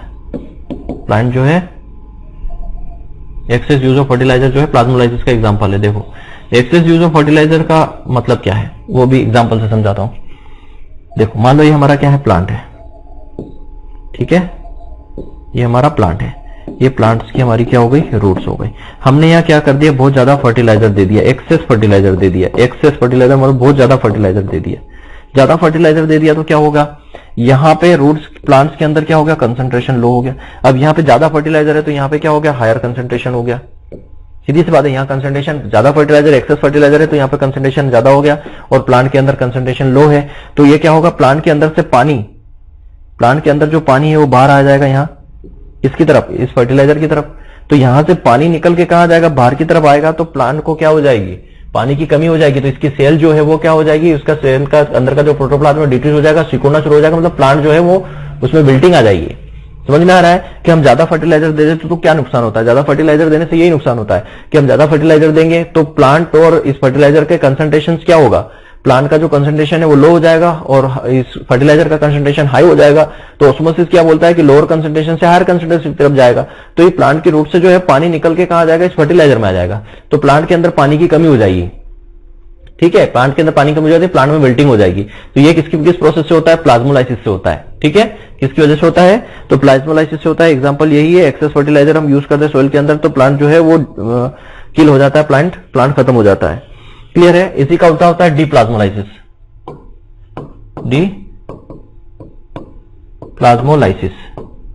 डीप्लाज्मोलाइसिस मतलब अगर हम सेल को, है ना, ये जो हमारी सेल है प्लाज्मोलाइज्ड सेल है, ठीक है ना, ये जो हम प्लाज्मोलाइज्ड सेल है इसको हम कहां रख रहे हैं, प्योर वाटर में, प्योर वाटर के अंदर रख देते हैं। प्योर वाटर मतलब लो कंसंट्रेशन के अंदर रख देते हैं।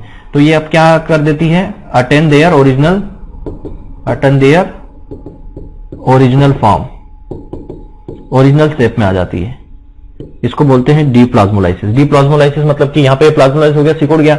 अगर इसको वापस प्योर पानी में रख देते हैं, प्योर पानी में रख देते हैं तो वापस फूल जाएगी। तो यहाँ पे कौन सी प्रोसेस काम कर रही, एंडोऑस्मोसिस।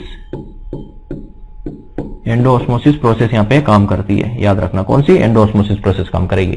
क्यों, क्योंकि जब हम इसको लोअर कंसंट्रेशन में रखेंगे तो पानी उसके अंदर इंटर कर जाएगा तो वापस से वो फूल जाएगी। क्लियर है। तो प्लाज्मोलाइसिस क्या होता है ये हमने देखा, डीप्लाज्मोलाइसिस क्या होता है ये हमने देखा। तो डिफ्यूजन पढ़ लिया, ऑस्मोसिस पढ़ लिया, प्लाज्मोलाइसिस पढ़ लिया। अब बात करते हैं डिफ्यूजन प्रेशर डिफिसिट की। ये भी इंपॉर्टेंट है, यहां से क्वेश्चन बनेंगे। Diffusion pressure deficit, diffusion pressure deficit, ये जो है मोस्ट इंपॉर्टेंट है क्योंकि यहां से क्वेश्चन बनेंगे। थोड़ा सा न्यूमेरिकल पार्ट भी है यहाँ पे, क्या है, थोड़ा सा न्यूमेरिकल पार्ट भी यहाँ पे आपको देखने को मिलेगा। देखो डिफ्यूजन प्रेशर डिफिसिट क्या होता है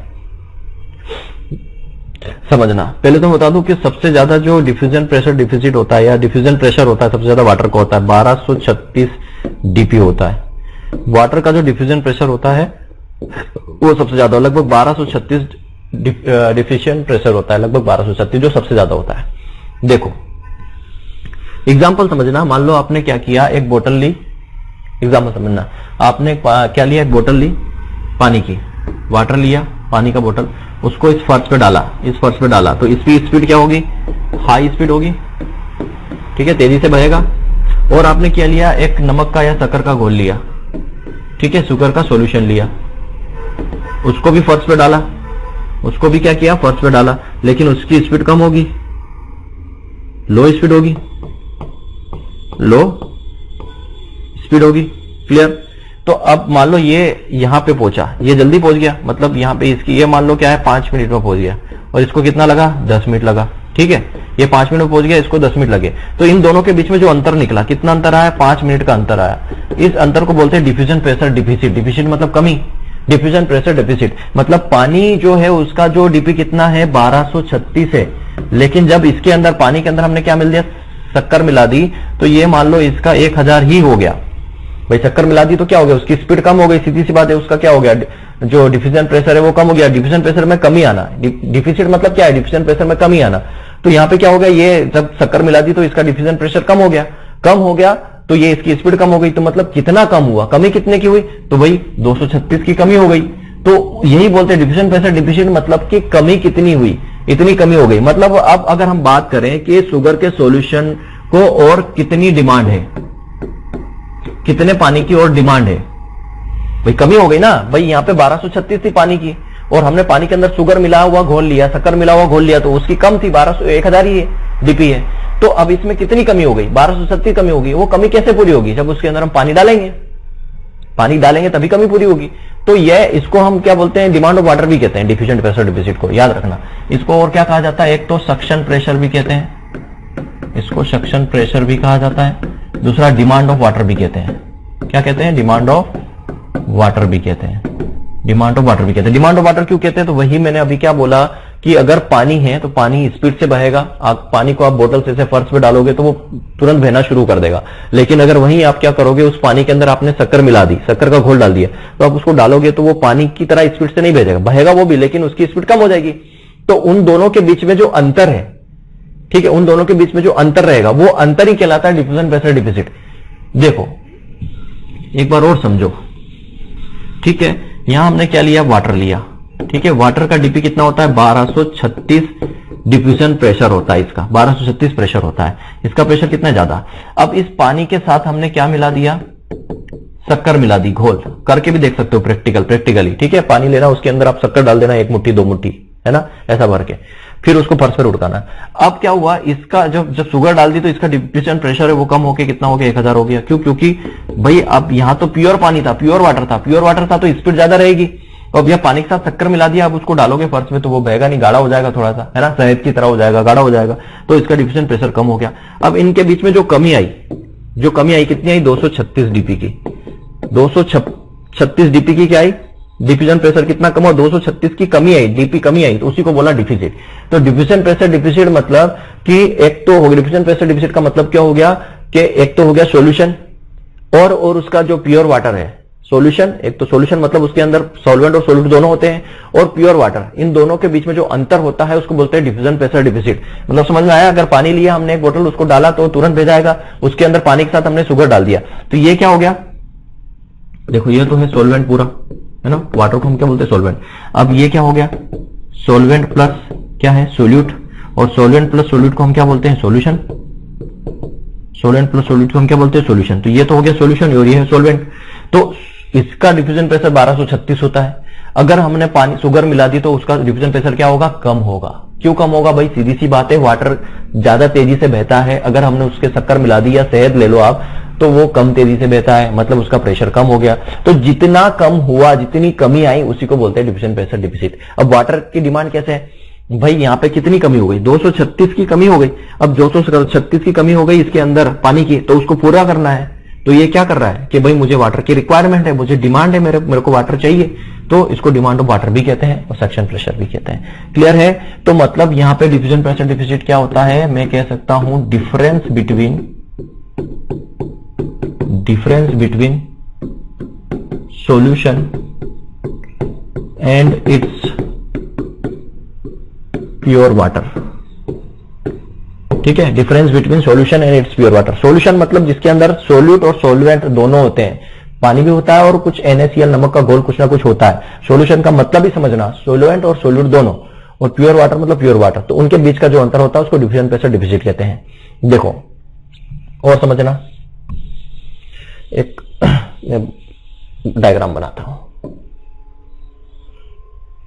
ये यहां पे है सेल, क्लियर है, ये सेल ले ली हमने। यहां पे है हमारा पानी, प्योर वाटर। ये क्या है, ये है प्योर वाटर।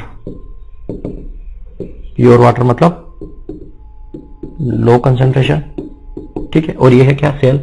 यहां पे क्या होगा, हाई कंसंट्रेशन होगा, सेल है।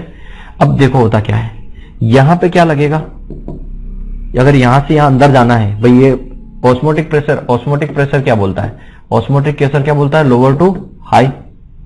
ऑस्मोटिक प्रेशर क्या बोलता है, लोअर से हाई जाएगा। तो यहां पे क्या लगेगा, ऑस्मोटिक प्रेशर। यहां लगेगा क्या, ऑस्मोटिक प्रेशर।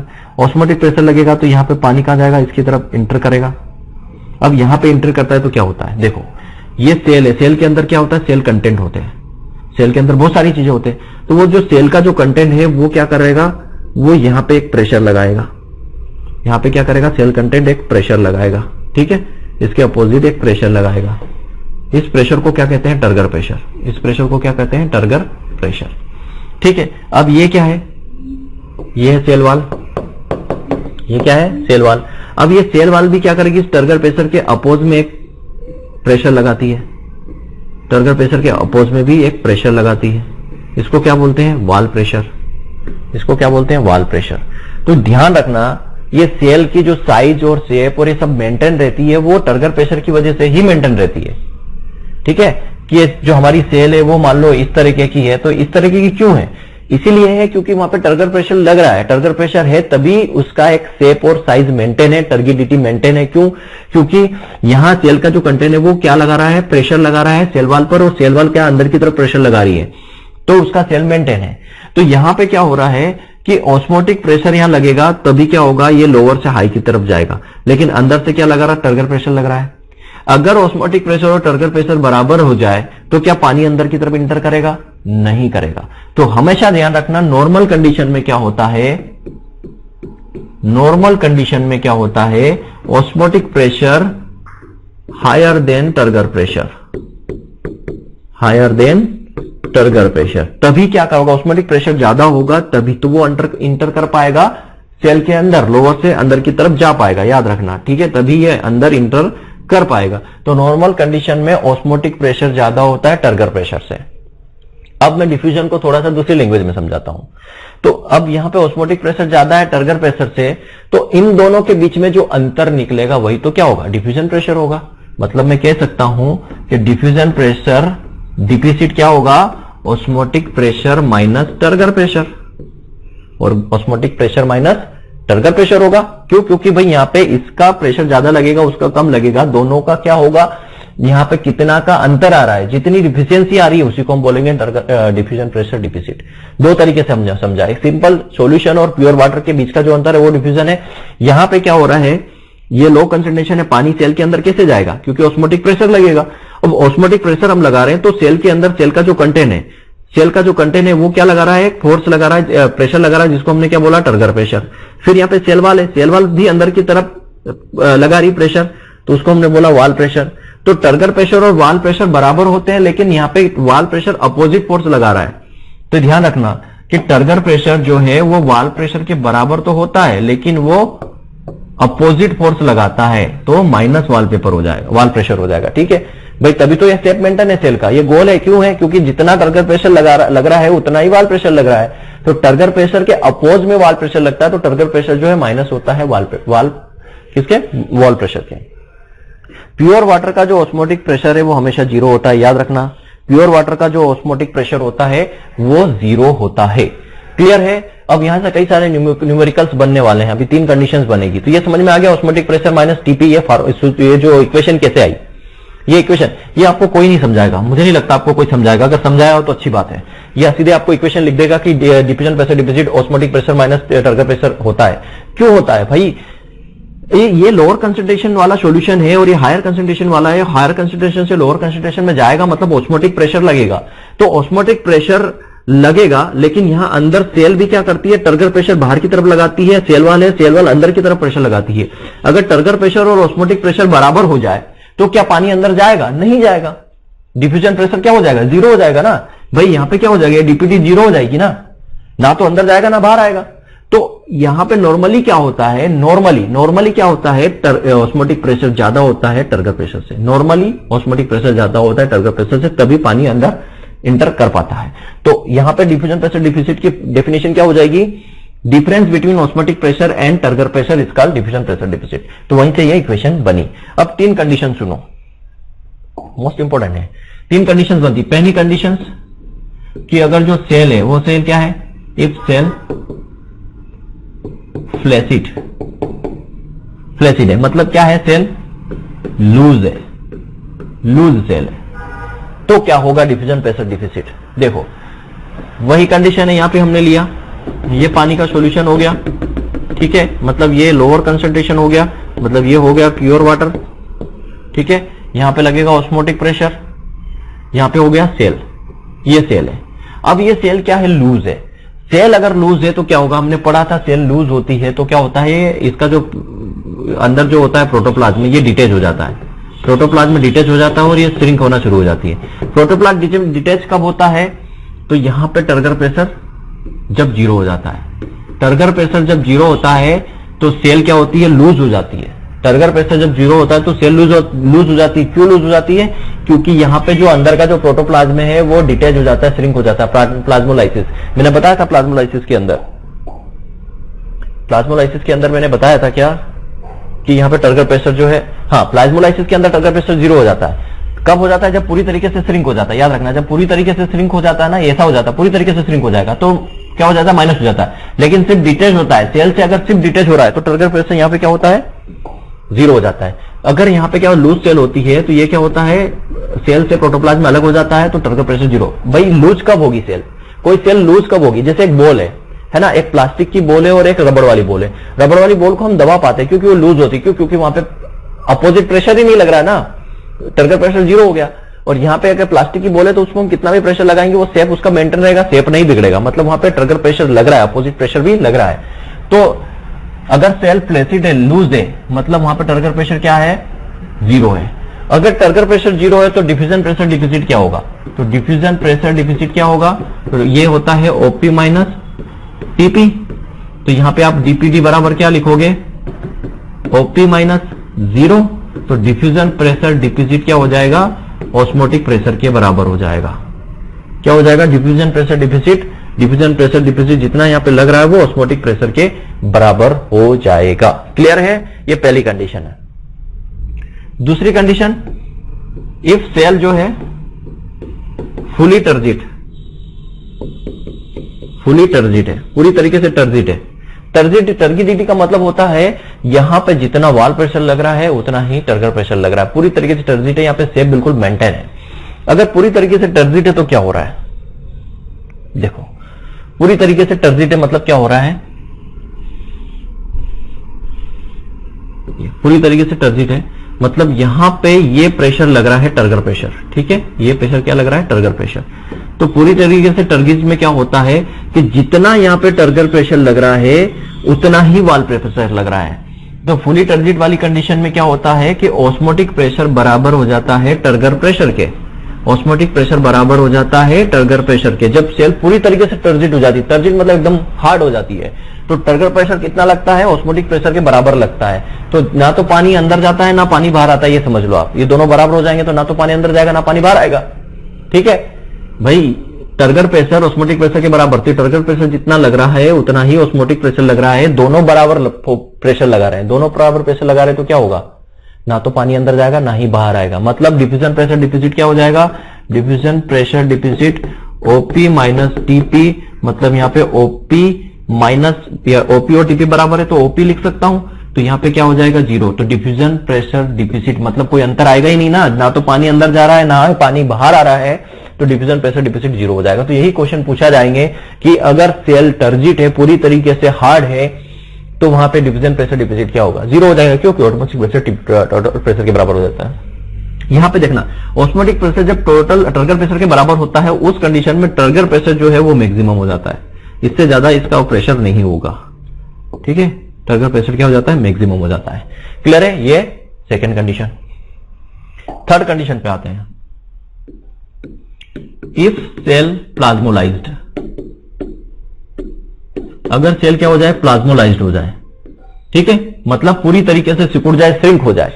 तो देखो सेल पूरी तरीके से प्लाज्मोलाइज्ड कब होती है, मैंने अभी बताया आपको, जब प्रोटोप्लाज्म क्या होता है, अलग हो जाता है और सेल क्या हो जाती है, एकदम सिकुड़ जाती है।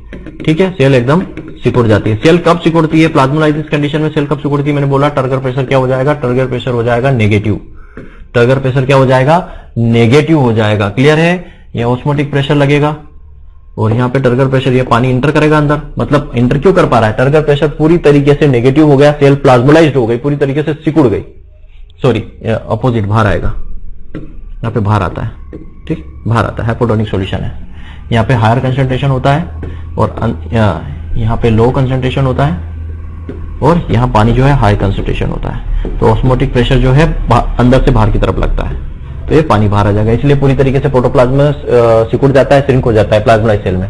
तो प्लाज्मोलाइज्ड सेल में कंडीशंस क्या है कि जो टर्गर प्रेशर है वो क्या हो जाएगा, नेगेटिव हो जाएगा, टर्गर प्रेशर क्या हो जाएगा, नेगेटिव। अब देखो डीपीडी बराबर होता है ओपी माइनस टीपी, तो ओपी माइनस और टर्गर प्रेशर क्या हो रहा है, नेगेटिव, तो माइनस टीपी, ऐसे लिखना या कंफ्यूजन होगा भाई, ये तो इक्वेशन ऐसे ही कि osmotic pressure minus turgor pressure होता है तो नॉर्मल कंडीशन है, लेकिन यहाँ पे टीपी अगर नेगेटिव हो गया तो ओपी माइनस माइनस टीपी लिखना पड़ेगा। तो यहाँ पे क्या हो जाएगा, osmotic pressure plus turgor pressure बराबर डीपीडी, ये सिचुएशन बनेगी। अब ये इक्वेशन क्या बोल रही है, ये इक्वेशन क्या बोल रही है, ये इक्वेशन बोल रही है कि डिफ्यूजन प्रेशर डिफिसिट जो है ग्रेटर देन हो गया ऑस्मोटिक प्रेशर से, diffusion pressure deficit greater than हो गया। भाई ज्यादा क्यों हो गया, ये x है, x बराबर y प्लस 2, तो यहाँ पे x बड़ा है या y बड़ा है, x बड़ा है। मान लो मैं यहाँ पे y की यहाँ पे मान लो y की मान में 1 रख देता हूँ, y का मान 1 रखता हूँ, तो x बराबर क्या हो जाएगा 3, लेकिन y का मान क्या है 1, तो ये x बड़ा है ना। तो यहाँ पे अगर ऑस्मोटिक प्रेशर और टीपी दोनों जुड़ रहे हैं, तो ये दोनों जुड़ रहे हैं, तो वो मान किसका है, डिफ्यूजन प्रेशर डिफिसिट का है। तो डिफ्यूजन प्रेशर डिफिसिट क्या होता है, ऑस्मोटिक प्रेशर से बड़ा हो जाता है जब प्लाज्मोलाइज्ड सेल होती है। क्लियर है। और हमने बोला है कि वाटर, डिमांड ऑफ वाटर भी इसको बोलते हैं, डिमांड ऑफ वाटर भी इसको बोला जाता है, डिमांड ऑफ वाटर भी इसको बोला जाता है। तो सबसे ज्यादा डिमांड किसकी होगी वाटर की, तो सबसे ज्यादा होगी प्लाज्मोलाइज्ड सेल की, सबसे ज्यादा, उसके बाद फ्लैसिड सेल की होगी, लूज सेल की, उसके बाद टर्जिट सेल की होगी। ये भी याद रखना सीक्वेंस, प्लाज्मोलाइज्ड सेल की सबसे ज्यादा वही टर्जिट सेल और फिर उसकी सेल। क्लियर है। तो ये डिफ्यूजन प्रेशर डिफिसिट भी हमने समझ लिया है, इसके अंदर और कुछ नहीं है। ठीक है, ओके। नाउ अब होता है इम्बिबिशन। इम्बिबिशन तो चलो जब वाटर एब्जॉर्प्शन पढ़ाऊंगा तब पढ़ाऊंगा। इम्बिबिशन का मतलब होता है कि जब हार्ड सरफेस से, या देख ही लो, है ना, इम्बिबिशन का मतलब होता है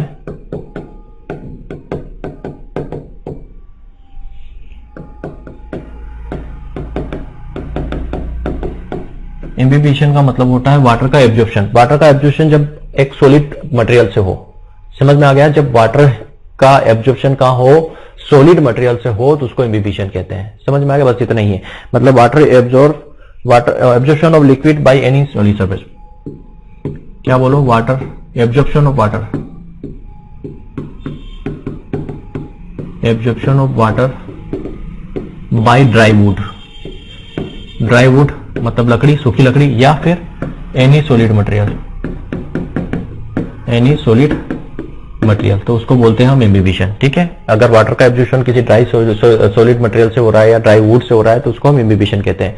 और इस पे जो इस समय जो प्रेशर डेवलप होता है, ठीक है, जो प्रेशर डेवलप होता है उस प्रेशर को क्या बोलते हैं? इम्बिबिशन प्रेशर बोलते हैं, इम्बिबिशन प्रेशर कहा जाता है। अब इम्बिबिशन रेट की अगर बात करें, रेट ऑफ इम्बिबिशन बात करें, तो अगर में सबसे ज्यादा होता है, अगर में सबसे ज्यादा, अगर के बाद अगर आ जाओ, अगर में सबसे ज्यादा हो तो उसके बाद पेक्टिन में होता है, पेक्टिन के बाद प्रोटीन में होता है, प्रोटीन के बाद स्टार्च में होता है, स्टार्च के बाद सेलुलोज में होता है, ठीक है, इस तरीके से होता है। और इम्बिबिशन देखो, सीड का जो जर्मिनेशन होता है, सीड का जो जर्मिनेशन होता है, ठीक है, सीड का जो जर्मिनेशन होता है वो इम्बिबिशन के थ्रू ही होता है। याद रखना, जो absorption of water during seed germination, seed germination के दौरान जो वाटर का एब्जॉर्प्शन होता है, सीड जर्मिनेशन में वाटर का एब्जॉर्प्शन जो होता है बाय इम्बिबिशन, इम्बिबिशन के द्वारा ही होता है, इसके द्वारा इम्बिबिशन के द्वारा ही होता है। और जो वाटर का एब्जॉर्प्शन होता है रूट हेयर से, वाटर एब्जॉर्प्शन जो होता है रूट हेयर से, वो भी इम्बिबिशन के द्वारा ही होता है। याद रखना, इम्बिबिशन के द्वारा ही होता है। मतलब initial process of water absorption, हम कह सकते हैं, क्वेश्चन पूछा जाएगा कि initial process of water absorption is, तो इम्बिबिशन, भाई वुड से हो रहा है ना, ड्राई वुड से। भाई जैसे मान लो क्या है, प्लांट है, सीधी सी बात है, हम ना क्या समझ रहे हैं हम, ये हमारा प्लांट है, ये हमारी रूट्स है। भाई हम पानी कब देते हैं? जब पानी प्लांट को रिक्वायरमेंट होती है, प्लांट सूखा होता है, तो ये क्या है, ड्राई वुड है, एक तरह से ड्राई वुड ही है ना। भाई हमने पानी थोड़ी ना दिया, अभी ड्राई वुड है। अब ड्राई वुड है, हम जब पानी देंगे तो वो पानी का एब्जॉर्प्शन कौन करता है? ये ड्राई वुड करती है। तो सीधी सी बात है, यहाँ सबसे पहली प्रोसेस क्या होगी? इम्बिबिशन ही होगी। भाई ड्राई वुड से पानी का एब्जॉर्प्शन हो रहा ना। भाई हमने आज वही प्लांट को लगाया तो उसकी जो रूट्स हैं, जड़ें हैं, वो सूखी हुई है ना। अगर वो गीली होती, उसमें पानी होता तो हम पानी देते ही नहीं, सूखी हुई है, तो हमने सोइल के अंदर पानी दिया, तो पानी रूट के अंदर जाएगा कैसे? तो पहली प्रोसेस में इम्बिबिशन होती है। क्यों? क्योंकि ड्राई वुड है, तो ड्राई वुड पानी एब्जॉर्ब करेगी, उस प्रोसेस को हमने इम्बिबिशन बोला है। सीधी सी बात है, क्लियर है। Water absorption by plant, plant जो है, प्लांट अपना वाटर को कैसे एब्जॉर्ब करता है। तो देखो, बात करते हैं कि फॉर्म्स, वाटर के फॉर्म्स की बात करते हैं, फॉर्म्स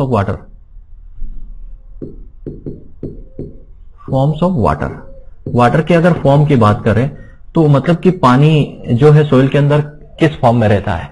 सबसे पहले बात करें ग्रेविटेशनल वाटर, एक होता है कौन सा? ग्रेविटेशनल वाटर, ठीक है। दूसरा है हाइग्रोस्कोपिक वाटर, और तीसरा है कैपिलरी वाटर।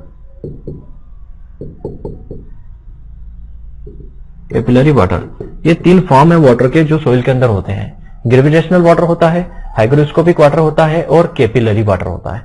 तो तीनों वाटर है, लेकिन प्लांट को कौन सा अवेलेबल है, प्लांट जो कौन सा वाटर ले सकता है, ये वाली बात है। ये सोइल साइंस के अंदर भी हम पढ़ते हैं, पर थोड़ा सा यहाँ पे देखेंगे इसको। देखो, ग्रेविटेशनल वाटर क्या होता है? वो वाटर जो सोइल पार्टिकल से काफी ग्रेविटेशनल फोर्स की वजह से काफी अंदर तक चला जाता है, ठीक है। अगर मैं बात करूं, ये सोइल है, ठीक है, ये हमारी सोइल है, ठीक है। और प्लांट जो है, प्लांट ये है, और ये प्लांट्स की हमारी क्या हो गई? रूट्स हो गए।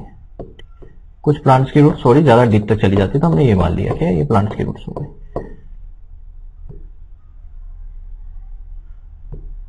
ठीक है, ये हमारा प्लांट है। अब यहाँ पे ग्रेविटेशनल फोर्स की वजह से, ठीक है, मान लो यहाँ पे ग्रेविटेशनल फोर्स की वजह से पानी कहाँ चला जाता है? काफी डीप में चला जाता है, ठीक है। पानी मतलब यहाँ पे चला गया ग्रेविटेशनल फोर्स की वजह से, ठीक। ग्रेविटेशनल फोर्स की वजह से काफी सोइल में काफी डीप तक, अंदर तक चला जाता है। तो यहां हम कह सकते हैं कि पानी कहां चला जाता है? काफी डीप में, काफी deep by gravitational force. Gravitational force की वजह से पानी काफी अंदर तक, काफी डीप में चला जाता है, काफी डीप में आ जाता है, यहां तक पहुंच जाता है। जो क्या है, प्लांट जो होता है, प्लांट उस वाटर को नहीं ले पाता है, क्योंकि काफी अंदर चला गया ग्रेविटेशनल फोर्स की वजह से। तो ग्रेविटेशनल वाटर वो वाटर होता है जो ग्रेविटेशनल फोर्स की वजह से सोइल में काफी नीचे तक चला जाता है, जिसको प्लांट नहीं ले पाता है। तो ये क्या हो गया, नॉट अवेलेबल फॉर प्लांट। ये जो है नॉट अवेलेबल फॉर प्लांट, जो प्लांट के लिए अवेलेबल नहीं है। Not available for plant, plant के लिए अवेलेबल नहीं होगा क्योंकि काफी अंदर तक चला जाता है। मतलब यहां पे क्या हो जाता है, परकोलेशन। परकोलेशन होता है ना, जब वाटर का मूवमेंट होता है सोइल के अंदर, डाउनवर्ड मूवमेंट होता है सोइल का, वाटर का सोइल के अंदर। देखो ये फर्स्ट एंट्री, यहां पे अगर फर्स्ट एंट्री हो रही है, फर्स्ट एंट्री अगर हो रही है वाटर की, तो इसको बोलते हैं इन्फिल्ट्रेशन। क्या बोलते हैं, इन्फिल्ट्रेशन बोलते हैं। जब पानी अगर ऊपर से गिरा, ये बूंदे आई गिरी, ठीक है, ऊपर बारिश की बूंदे आके गिरी, और जब पहली एंट्री अंदर होती है इसको बोलते हैं इन्फिल्ट्रेशन। और जब सोइल के अंदर उसका डाउनवर्ड मूवमेंट होता है, नीचे ही डाउनवर्ड मूवमेंट होता है, उसको बोलते हैं परकोलेशन। ठीक, अगर ये मान लो साथ में न्यूट्रिएंट और सोइल लेके जाता है तो इसको बोल देते हैं लीचिंग, है ना। मतलब लीचिंग मतलब सोइल और न्यूट्रिएंट भी अगर साथ में जा रहे हैं तब उसको कह देते हैं लीचिंग। तो ये कुछ टर्मिनोलॉजी है जो सोइल साइंस के अंदर भी हम डिस्कस कर चुके हैं। क्लियर है। दूसरी बात हो रही है हाइग्रोस्कोपिक वाटर। अब हाइग्रोस्कोपिक वाटर क्या होता है, मान लो ये सोइल के पार्टिकल है, ठीक है, ये सोइल के पार्टिकल है, चाहे वो प्लांट के पास ही क्यों ना हो, ये सोइल के पार्टिकल है। क्लियर है। इन सोइल पार्टिकल के बीच में क्या होता है, वाटर के जो वो होते हैं पार्टिकल, ये यहाँ पे क्या होते हैं, सरफेस पे आके चिपक जाते हैं। वाटर के मॉलिक्यूल जो है सोइल पार्टिकल के सरफेस पे आके ये टाइटली हेल्ड होते हैं यहाँ पे, ये वाटर के मॉलिक्यूल्स। तो ये क्या होते हैं, मतलब हाइग्रोस्कोपिक वाटर वो वाटर होता है जो टाइटली हेल्ड बाय, इसको हम कह सकते हैं tightly held by soil particle, tightly held by soil particle. जो सोइल पार्टिकल के द्वारा एकदम टाइटली हेल्ड कर लिया जाता है, उसको इस तरीके से होल्ड कर लेता है, वो उससे चिपक जाता है। मतलब यहाँ पे एडिशन फोर्स काम करता है। देखो कोइजन एडिशन क्या होता है, जब पानी का मॉलिक्यूल, जब पानी के मॉलिक्यूल्स में आपस में चिपकता है तो उसको कोइजन बोलते हैं। एडिशन का मतलब होता है मैंने मिट्टी उठाई और ऐसे दीवार पे मारी तो दीवार पे मिट्टी चिपक जाएगी, तो वहां पे एडिशन फोर्स काम करेगा। तो यहाँ पे एडिशन की वजह से क्या होता है, ये वाटर के जो मॉलिक्यूल्स होते हैं सोइल पार्टिकल पे चिपक जाते हैं, जो प्लांट को नहीं मिल पाते, ये होते हैं हाइड्रोस्कोपिक वाटर। ये भी क्या है, नॉट अवेलेबल है, नॉट अवेलेबल, ठीक है, ये भी प्लांट के लिए अवेलेबल नहीं होता। फिर आता है कैपिलरी वाटर। कैपिलरी वाटर मतलब होता है कि जो सोइल के पार्टिकल्स होते हैं, सोइल के पार्टिकल्स के अंदर क्या होता है, स्मॉल पोर्स होते हैं, स्मॉल स्पोर्स होते हैं, उनमें ये पानी भरा रहता है, ठीक है। यहाँ पे ये स्मॉल स्पोर्स के अंदर ये पानी भरा रहता है, और ये पानी रहता है क्या, ये पानी जो होता है अवेलेबल होता है, ये जो है अवेलेबल फॉर प्लांट, ये प्लांट के लिए अवेलेबल होता है। जो कैपिलरी वाटर होता है, जो सोइल पार्टिकल्स होते हैं, सोइल पार्टिकल्स में माइक्रो ट्यूबल्स होती हैं, मतलब ट्यूब्स होते हैं, छोटे छोटे पोर्स होते हैं, उन पोर्स के अंदर पानी भरा रहता है, वो पानी जो है प्लांट के लिए अवेलेबल होता है। इसलिए हम कह सकते हैं कि जो कैपिलरी वाटर है वो जो है प्लांट के लिए अवेलेबल है। तो ये तीन फॉर्म हमने यहाँ पे समझे अभी, ठीक है। अब तीन फॉर्म्स को अगर मैंने समझा यहाँ पे कि ग्रेविटेशनल फोर्स ये भी अवेलेबल नहीं है, हाइग्रोस्कोपिक वाटर ये भी प्लांट के लिए अवेलेबल नहीं है, और कैपिलरी वाटर जो है प्लांट के लिए अवेलेबल है। मतलब सीधी सी बात है, प्लांट जो ऑब्जर्व करेगा वो कौन सा वाटर होगा, कैपिलरी वाटर है। तो अगर मैं बोलूं टोटल वाटर इन सोइल, ठीक है, total available water in soil, total available water अगर सोइल में है तो उसको हम क्या कहते हैं भाई, टोटल सोइल के अंदर बहुत सारा वाटर है, वो वाटर है जो प्लांट के लिए अवेलेबल भी है और प्लांट के लिए अवेलेबल नहीं भी है, सारा वाटर है। तो टोटल अवेलेबल वाटर अगर है सोइल के अंदर तो उसको हम कहते हैं होलार्ड। क्या कहा जाता है, होलार्ड, याद रखना ये टर्म्स। टोटल प्लांट के अंदर अवेलेबल वाटर उसको होलार्ड कहा जाता है, ठीक है।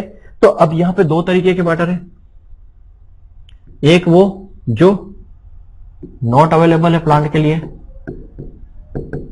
सोइल के अंदर अवेलेबल कितना है टोटल, जिसको होलार्ड बोला, नॉट अवेलेबल फॉर प्लांट।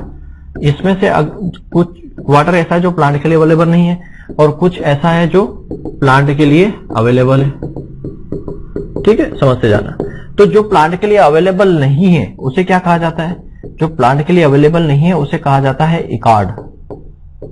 क्या कहा जाता है, इकार्ड कहा जाता है। जो प्लांट के लिए अवेलेबल नहीं उसको इकार्ड कहा जाता है, और जो प्लांट के लिए अवेलेबल है उसको क्या कहा जाता है, चेसार्ड।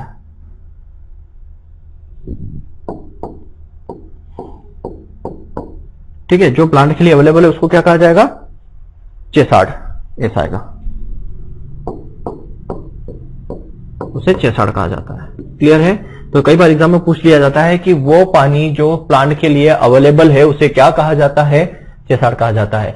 या फिर वो पानी जो प्लांट के लिए अवेलेबल नहीं होता है, सोइल के अंदर होता है लेकिन प्लांट को नहीं मिलता, उसको बोलते हैं इकार्ड। मतलब मैं यहां कह सकता हूं कि यहां पे क्या आएगा, यहां पे आएगा हाइग्रोस्कोपिक वाटर, हाइग्रोस्कोपिक और ग्रेविटेशनल वाटर। ये दोनों जो वाटर है प्लांट के लिए अवेलेबल नहीं होते है, तो सोइल के अंदर अवेलेबल नहीं होते। और यहाँ चेसार के अंदर आ जाएगा कैपिलरी वाटर। कैपिलरी वाटर, इसको कैपिलरी वाटर को हम क्या बोलेंगे, चेसार बोलेंगे। क्यों? क्योंकि ये प्लांट के लिए अवेलेबल होता है। क्लियर है? अब जो प्लांट को जो है वाटर, मोस्टली जो प्लांट वाटर एब्जॉर्व करते हैं, ठीक है, मोस्टली जो प्लांट जो है वाटर एब्जॉर्व करते हैं वो कहां से करते हैं, देखो समझ लो।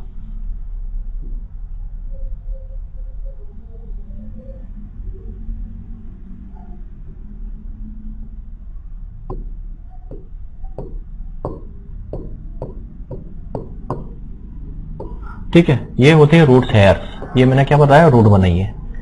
ठीक है, ये क्या है, रूट है, और ये क्या है, रूट हेयर। Root hair. तो मोस्टली जो मतलब मैक्सिमम जो एब्जॉर्प्शन होता है वाटर का वो रूट हेयर से होता है, याद रखना। ठीक है, मतलब मैक्सिमम बोल सकता हूं, मैक्सिमम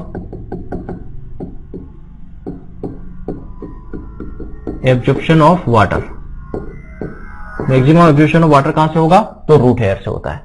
याद रखना, क्वेश्चन पूछा जा सकता है कि प्लांट के अंदर मैक्सिमम जो है वाटर का एब्जॉर्प्शन होता है किस पार्ट से होता है, तो रूट हेयर से होता है। ठीक है, इस वाले हिस्से को क्या कहा जाता है, जोन ऑफ मैच्योरेशन। इस वाले जोन को जोन ऑफ मैच्योरेशन कहा जाता है। ये वाला जो हिस्सा होता है इसको रूट कैप कहते हैं। क्या कहते हैं, रूट कैप।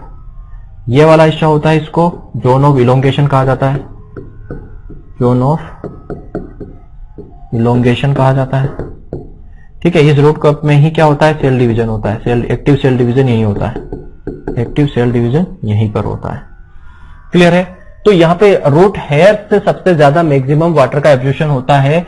और रूट हेयर जो बनी होती है वो किससे बनी होती है, तो याद रखना, cellulose plus calcium peptide, peptide की बनी होती है। किसकी? सेल्यूलोज और कैल्शियम के पेप्टाइड की बनी होती है ये। ठीक है, अब ये जो होता है, ये बनी होती है, ये क्या होता है, हाइड्रोफिलिक होती है। क्या होती है, हाइड्रोफिलिक होती है। हाइड्रोफिलिक का मतलब क्या होता है, वाटर लविंग। हाइड्रोफिलिक का मतलब होता है वाटर लविंग, पानी को। मतलब यहां पे क्या होगा, ग्रेटेस्ट एब्जॉर्प्शन होगा, कह सकते हैं ग्रेटेस्ट एब्जॉर्प्शन। ग्रेटेस्ट एब्जॉर्प्शन कहां से होगा, रूट हेयर से। सीधी सी बात है, रूट हेयर जो है बनी होती है किससे, सेल्यूलोज और कैल्शियम पेप्टाइड की बनी होती है, जो क्या होती है, हाइड्रोफिलिक होती है। हाइड्रोफिलिक का मतलब वाटर लविंग होती है। मतलब सीधी सी बात है, ज्यादा यहाँ पे वाटर का एब्जॉर्प्शन कहां से होगा, रूट हेयर से ही होगा। क्लियर है? इतनी बात आपको अच्छे से समझ में आ गई होगी कि वाटर का एब्जॉर्प्शन जो होगा वो रूट हेयर से ही होगा। और रूट हेयर से वाटर का एब्जॉर्प्शन कैसे होता है, इसके पाथवे को हम देख लेते हैं। ठीक है, एक पूरी प्रोसीजर देख लेते हैं। देखो, सबसे पहले बताऊं, सोइल से मतलब सबसे पहले रूट हेयर से, रूट हेयर से, चलो डायग्राम भी बना देता हूं ना, डायग्राम से ज्यादा अच्छे से समझ में आएगा। ठीक है, डायग्राम से समझते हैं थोड़ा सा।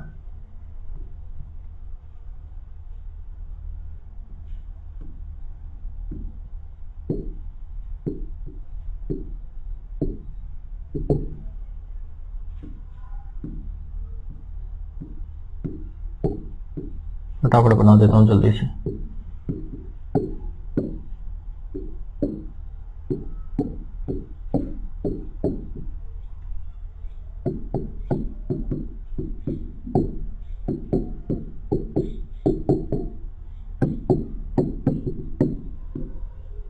समझ लेना है ना, थोड़ा सा समझा देता हूं, ज्यादा ले जाके। देखो, ये तो हो गया हमारा रूट हेयर। ये क्या है, रूट हेयर। ये क्या है, एपिडर्मिस।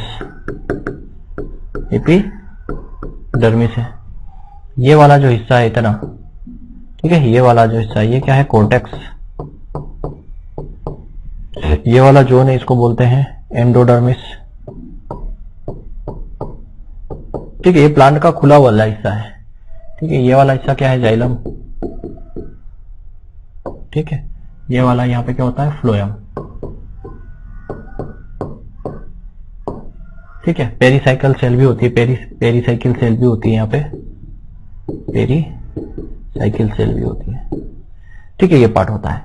तो देखो सबसे पहले ये क्या है, यहाँ पे मान लो ये क्या है, सोइल सॉल्यूशन है भाई, ये रूट है, तो यह क्या है, ये सोइल सॉल्यूशन है।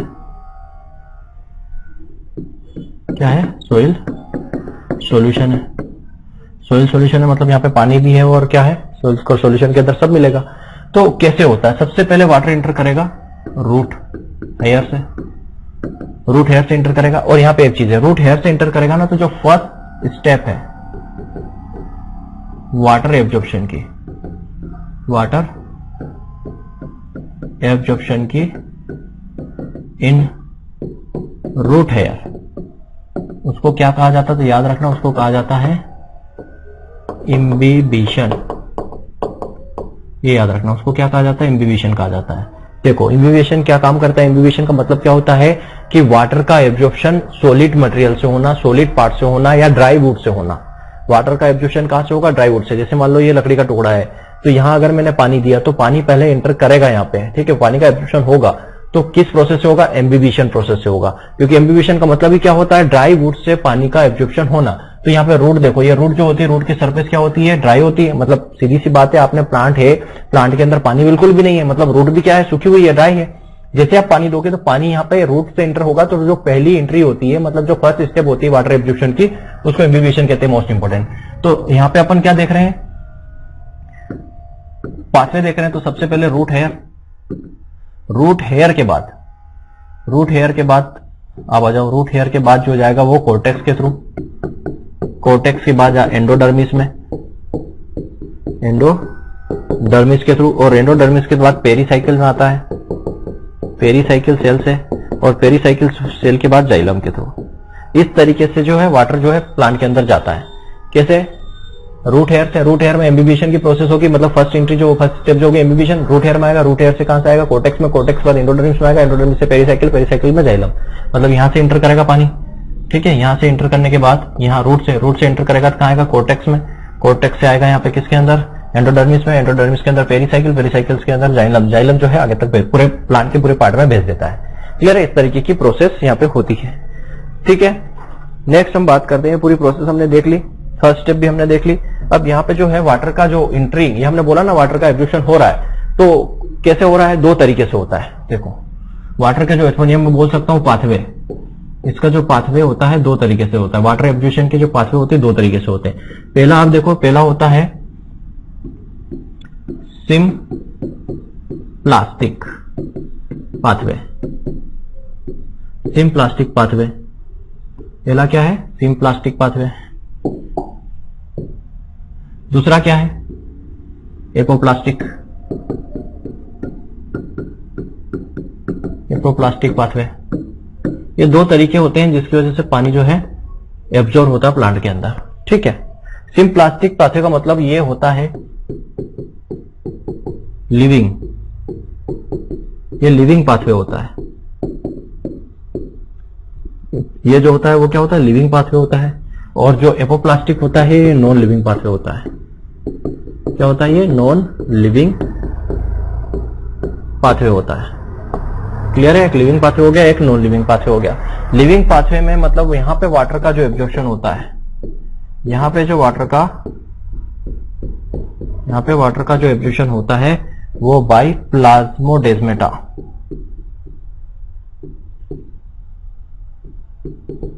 किससे होता है, प्लाज्मोडेस्माटा से होता है।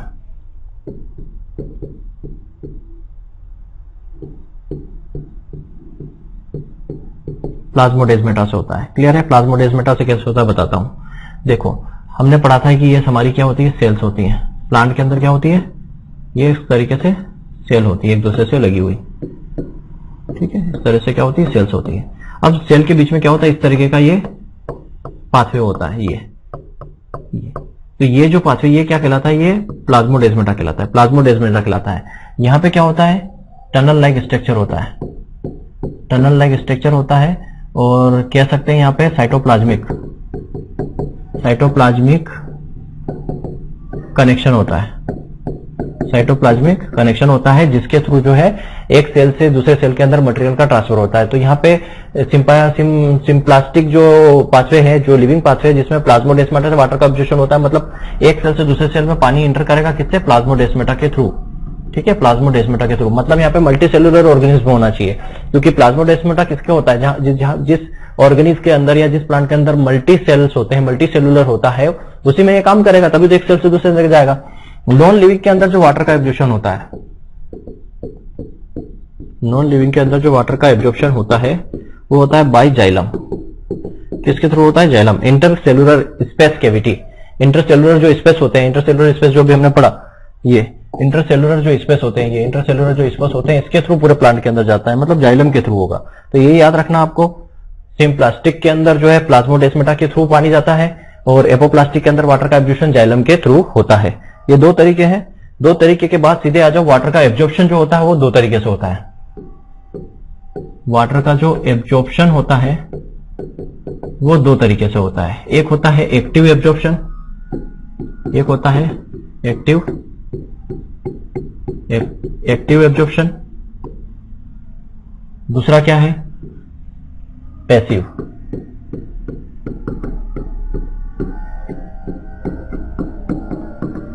दूसरा क्या है? Passive absorption. एक होता है एक्टिव एब्जॉर्प्शन, दूसरा है पैसिव एब्जॉर्प्शन। क्लियर है? एक्टिव एब्जॉर्प्शन में क्या लगती है? एनर्जी लगती है। एक्टिव एब्जॉर्प्शन करने के लिए क्या लगती है? एनर्जी लगती है, मतलब यहां पे एटीपी की खर्च करना पड़ेगी। जैसे माइटोकॉन्ड्रिया के अंदर रेस्पिरेशन होता है तो एटीपी जनरेट होती है, ऊर्जा मिलती है। ठीक है, तो यहां पे एनर्जी लगती है एक्टिव एब्जॉर्प्शन के लिए। और ये एक्टिव एब्जॉर्प्शन होता है मात्र 4% होता है, केवल 4% ही होता है, केवल 4% होता है, याद रखना। 4% ही हो रहा है, उसमें भी एनर्जी लगानी पड़ रही है। ठीक है, और पैसिव एब्जॉर्प्शन जो होता है उसमें नॉट रिक्वायर्ड, नॉट एनर्जी की जरूरत नहीं होती, इसमें एनर्जी की जरूरत नहीं होती। दूसरी बात, यहाँ पे 96% जो है एब्जॉर्प्शन होता है। तो क्वेश्चन पूछा जा सकता है कि मोस्ट ऑफ द वाटर का एब्जॉर्प्शन किस होता है, कौन सा एब्जॉर्प्शन होता है? तो पैसिव एब्जॉर्प्शन होता है। 96% जो है पैसिव एब्जॉर्प्शन ही होता है प्लांट के अंदर, एक्टिव एब्जॉर्प्शन मात्र 4% तक ही होता है। क्लियर है? नेक्स्ट बात करते हैं एसेंट ऑफ सेल।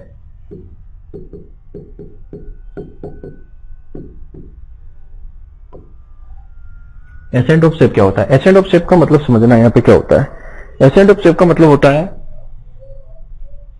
कि मान लो हमारा प्लांट है ना? प्लांट के अंदर क्या होता है? जैसे मान लो हमने क्या बनाया, ये मैंने प्लांट बना दिया।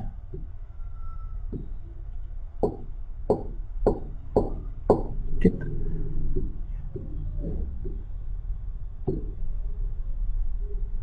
ये हमारी लीव्स हो गई, जो भी है समझ लीजिए यहाँ पे। ठीक है, अब क्या होता है यहाँ पे, प्लांट जो है, वाटर जो है यहाँ से मूवमेंट करता है ना, ये रूट हेयर से जाएगा प्लांट, है ना, ये रूट हेयर से प्लांट ये ऊपर की तरफ जाता है। प्लांट कहाँ जा रहा है? ऊपर की तरफ जाता है, पूरे पार्ट में इसे फैलता है, पूरे प्लांट में। मतलब क्या हो रहा है यहाँ पे? वाटर का जो मूवमेंट हो रहा है, अपवर्ड मूवमेंट हो रहा है। ठीक है, यहाँ पे क्या हो रहा है? Upward movement of water, upward movement हो रहा है।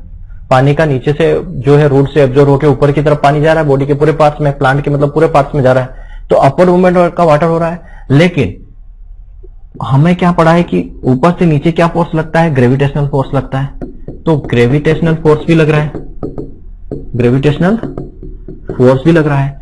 तो फिर जब ऊपर से, जब मैं यहां से अगर ये पेन छोड़ता हूं तो नीचे गिरेगा, ऊपर थोड़ी ना जाएगा। अगर मैं पानी भी डालूंगा तो नीचे गिरेगा, ऊपर थोड़ी ना जाएगा। लेकिन प्लांट के अंदर पानी ये पौधे के ऊपर की तरफ जा रहा है, मतलब ये क्या कर रहा है? ग्रेविटेशनल फोर्स के अगेंस्ट, ग्रेविटेशनल फोर्स के अगेंस्ट, ठीक है, ग्रेविटेशनल फोर्स के अगेंस्ट वाटर का अपवर्ड मूवमेंट हो रहा है। इसको बोलते हैं एसेंट ऑफ शेप, मतलब upward movement of water against the gravitational force. Gravitational force के अगेंस्ट भी पानी ऊपर की तरफ प्लांट में जाता है, इसको बोलते हैं एसेंट ऑफ शेप। तो इसके ऊपर कई साइंटिस्टों ने कई अलग अलग थ्योरी दी है कि किस वजह से ये ऊपर चला जाता है, किस वजह से ये ग्रेविटेशनल फोर्स लगने के बावजूद भी पानी ऊपर की तरफ जा रहा है। कई सारी थ्योरीज यहाँ पे दी है, तो उस थ्योरी के जस्ट हम थोड़ा सा चर्चा करेंगे कि कौन सी जो बेस्ट वाली उसको थोड़ा सा डिस्कस करेंगे, बाकी के सब तो आपको नाम याद रखना है। क्लियर है? तो समझ में आया एसेंट ऑफ शेप क्या होता है? पानी का प्लांट के अंदर, पौधों के अंदर ऊपर की तरफ मूवमेंट करना ग्रेविटेशनल फोर्स के अगेंस्ट में, इसको बोलते हैं। तो इसमें कई सारी थ्योरीज हुई है। इसमें पहली थ्योरी है वाइटल थ्योरी। क्या है? Vital theory. वाइटल थ्योरी की बात करें तो इसमें सबसे पहले साइंटिस्ट हुए गोल्डलेस्की। इन्होंने 1884 में थ्योरी दी थी। उस थ्योरी का नाम क्या था? रिले या क्लिम्बरिंग थ्योरी, है ना? गेम भी आपने खेला होगा, क्लिम्बर वाला, गाड़ी को पहाड़ों पे से चढ़ाने वाला। तो ये इन्होंने बोला था, रिले और क्लिम्बरिंग थ्योरी इन्होंने दी थी, ये वाइटल थ्योरी थी। ठीक है, इन दोनों का क्या कहना था? एक और साइंटिस्ट की बात कर लेते, उसकी बात बताता हूं। वाइटल थ्योरी के अंदर इन्होंने क्या बोला था? जेसी बोस। जेसी बोस साहब ये फादर ऑफ हमारे क्या है? 1823 या 1923 की बात है इनकी, है ना? सन इतना इंपॉर्टेंट नहीं है, देख लेना है ना, मैं कंफ्यूज एग्जैक्ट मुझे नहीं पता, 1823 या 1923 कुछ होगा, 1823 ही होगा मेरे ख्याल से, नहीं मैं भी 1923 हो सकता है, 1923। तो जेसी बोस जो है, इन्होंने कौन सी थ्योरी दी थी? इन्होंने पल्सेशन थ्योरी दी थी। कौन सी थ्योरी? पल्सेशन थ्योरी दी थी। अब इनका क्या था वाइटल थ्योरी के अंदर? वाइटल थ्योरी के अंदर यह कहना था कि जो प्लांट के अंदर पानी का मूवमेंट होता है वो लिविंग सेल से होता है। ठीक है, इन्होंने क्या बोला? वाटर का जो मूवमेंट हो रहा है, वाटर मूवमेंट जो होता है, वाटर का जो मूवमेंट होता है वो लिविंग सेल से होता है। किससे? लिविंग सेल से। किसी ने बोला पेरेन्काइमा के थ्रू होता है, किसी ने बोला कि एक पंपिंग मेथड के थ्रू होता है। ऐसी इन्होंने थ्योरीज दी थी। तो बस आपको नाम याद रखना है कि पल्सेशन थ्योरी किसने दी थी, क्लिम्बरिंग थ्योरी किसने दी थी, ये एग्जाम में पूछा जाएगा। सेकेंड थी root pressure theory. Root pressure theory, ये रूट प्रेशर थ्योरी जो है ये किसने दी थी? ये प्रिस्टली ने दी थी। ठीक है, लेकिन रूट प्रेशर जो टर्म है, रूट प्रेशर जो टर्म है, ये किसने दिया था? तो स्टेफन हेंस ने, जो फादर ऑफ हमारे फिजियोलॉजी है। टर्म रूट प्रेशर इन्होंने दिया था, स्टेफन हेंस ने। और थ्योरी किसने दी थी रूट प्रेशर? ये दी थी प्रिस्टली ने। रूट प्रेशर को मेजर कैसे करते हैं? तो रूट प्रेशर को मोनोमीटर से मेजर करते हैं, याद रखना। किससे? रूट प्रेशर को मेजर किया जाता है मोनोमीटर से। ठीक, अब ये रूट प्रेशर में क्या कहना था? रूट प्रेशर का देखो, रूट प्रेशर का ये कहना था कि जाइलम की एक्टिविटीज होती है। ठीक, ये जाइलम है, जाइलम की जो एक्टिविटीज होती है, जाइलम की एक्टिविटीज के कारण, ठीक है, जाइलम की एक्टिविटीज के कारण एक पॉजिटिव प्रेशर डेवलप होता है। जाइलम की एक्टिविटी की वजह से क्या होता है? एक पॉजिटिव प्रेशर डेवलप्ड होता है। इस पॉजिटिव प्रेशर को क्या कहते हैं? या तो हाइड्रोस्टैटिक प्रेशर, या इसी को बोला जाता है क्या? Root pressure. इसी को क्या बोला जाता है? Root pressure. तो जो जाइलम की एक्टिविटी की वजह से रूट में, याद रखना, रूट के अंदर एक पॉजिटिव प्रेशर डेवलप होता है, उसको हाइड्रोटिक प्रेशर या रूट प्रेशर कहते हैं। ठीक है, रूट प्रेशर कहते हैं। तो उसी की वजह से क्या होता है?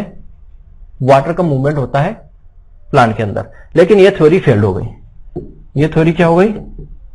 फेल हो गई। क्यों फेल हो गई? पहली कंडीशन, फेल होने की दो कंडीशन थी यहां पे। पहली कंडीशन क्या? कि जो वुडी प्लांट है, वुडी प्लांट, उसमें रूट प्रेशर अपसेंट होता है। रूट प्रेशर जो है वुडी प्लांट में वो अपसेंट होता है, पहली कंडीशन। दूसरी कंडीशन क्या थी? कि नाइट के समय, नाइट में क्या होता है? Ascent of cell, ascent of sap जो है वो स्लो हो जाता है, जबकि रूट प्रेशर हाई होता है। तो ये तो फेल हो गया। पहली चीज तो वुडी प्लांट में कैसे होगा? क्योंकि वहां रूट प्रेशर नहीं है। दूसरी बात, नाइट में एसेंट ऑफ सेल स्लो हो गया, मतलब कि पानी ऊपर नहीं जाएगा, बहुत धीरे धीरे जाएगा। और रूट प्रेशर नाइट के समय ज्यादा होता है। तो भाई रूट प्रेशर ज्यादा है तो पानी भी ज्यादा जाना चाहिए ना, जबकि नाइट में तो पानी कम जाता है। तो ये थ्योरी यहां पे फेल हो गई थी। क्लियर है? तो ये रूट प्रेशर थ्योरी क्या बोलती है? कि जो जाइलम्स की कुछ एक्टिविटीज होती है जिसकी वजह से क्या होता है? पॉजिटिव प्रेशर डेवलप होता है रूट में, जिसको हम हाइड्रोस्टैटिक प्रेशर या रूट प्रेशर बोलते हैं, जिसकी वजह से क्या होता है? प्लांट के अंदर वाटर का मूवमेंट होता है। ऐसा बोला था किसने? प्रिस्टली ने। लेकिन ये भी फेल हो गई। थर्ड नंबर पर आया था फिजिकल थ्योरी। थर्ड नंबर पे क्या था? Physical theory. फिजिकल थ्योरी के अंदर दो तीन थ्योरी थी। पहले नंबर की थ्योरी थी यहां पे कैपिलरी, कैपिलरी थ्योरी। अब कैपिलरी थ्योरी जो है किसने दी थी? बोहेम ने दी थी। स्पेलिंग देख लेना क्या है इसकी, ठीक है। फिजिकल थ्योरी जो है, हाँ, BOEHM, बोहेम ने दी थी फिजिकल थ्योरी। इन्होंने बोला कि जो माइक्रोपोर्स होते हैं या जो ट्यूब्स होते हैं, उसके थ्रू वाटर का क्या होता है? एब्जॉर्प्शन होता है प्लांट्स के अंदर, ठीक है। दूसरी थी एम्बिबिशन थ्योरी।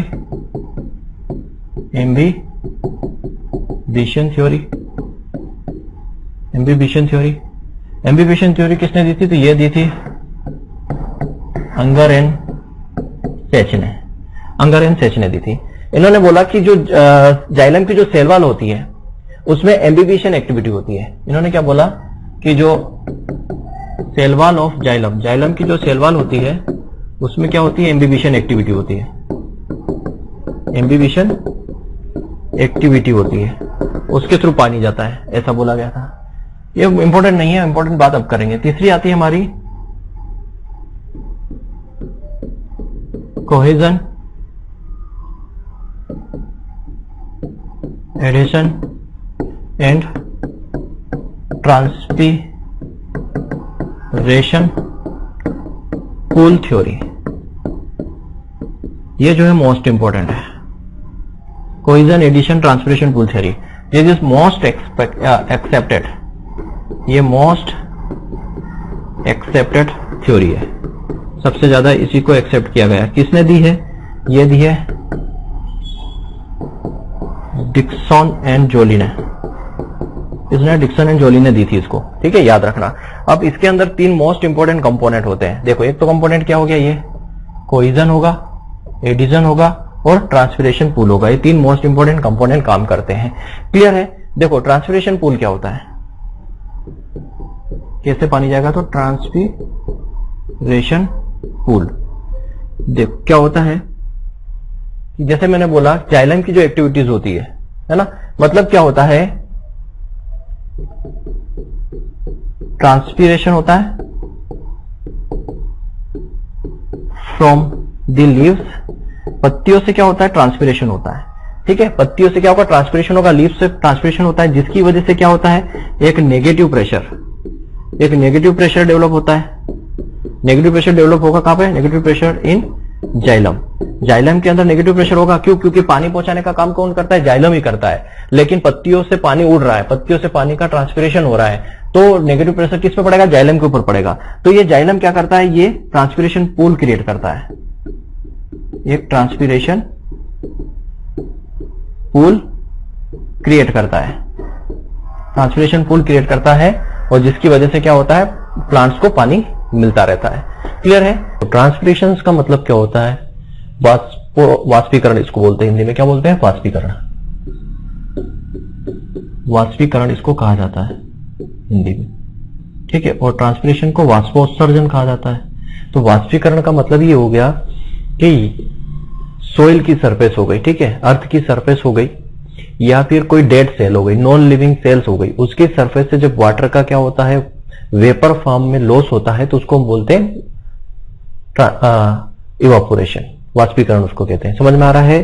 किसी भी नॉन लिविंग सेल से, डेड सेल से, या फिर सोइल की सरफेस से जब वाटर का लॉस होता है वेपर फॉर्म में, उसको हम कहते हैं वाष्पीकरण या इवापोरेशन।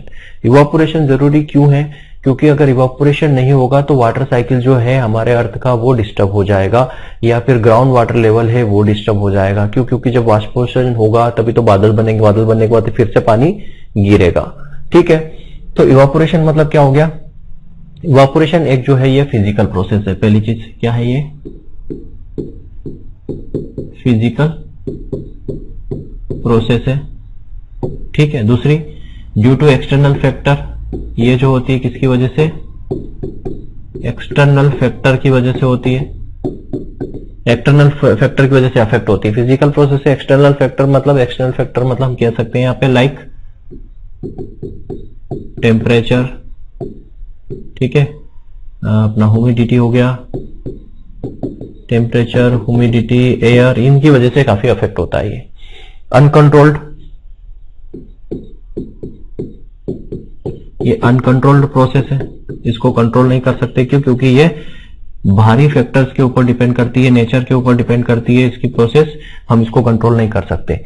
मीन्स हम कह सकते हैं कि जो पृथ्वी पे अर्थ सरफेस से पानी है, जैसे समुद्र से पानी भाप बनकर ऊपर उड़ता है, अर्थ सरफेस से पानी भाप बनकर ऊपर उड़ता है, तो वो उस प्रोसेस को हम कंट्रोल नहीं कर सकते। अब समुद्र के ऊपर क्या बिछाओगे जिससे आप इवेपोरेशन कम कर सकते हो? नहीं कर सकते हो। तो वहां ये इसलिए अनकंट्रोल बोला जाता है, फिजिकल प्रोसेस है। और एक्सटर्नल फैक्टर मतलब टेम्परेचर हो गया, ह्यूमिडिटी हो गया, इसके ऊपर ये कब बहुत ज्यादा डिपेंड करती है। देखो डेफिनेशन की बात करें तो मैंने बताया क्या कि जो अर्थ का सरफेस और जो नॉन लिविंग सेल्स हैं उससे अगर वाटर वेपर फॉर्म में, याद रखना डेफिनेशन क्या हो गया, loss of water, loss of water from earth surface या from soil, from the soil and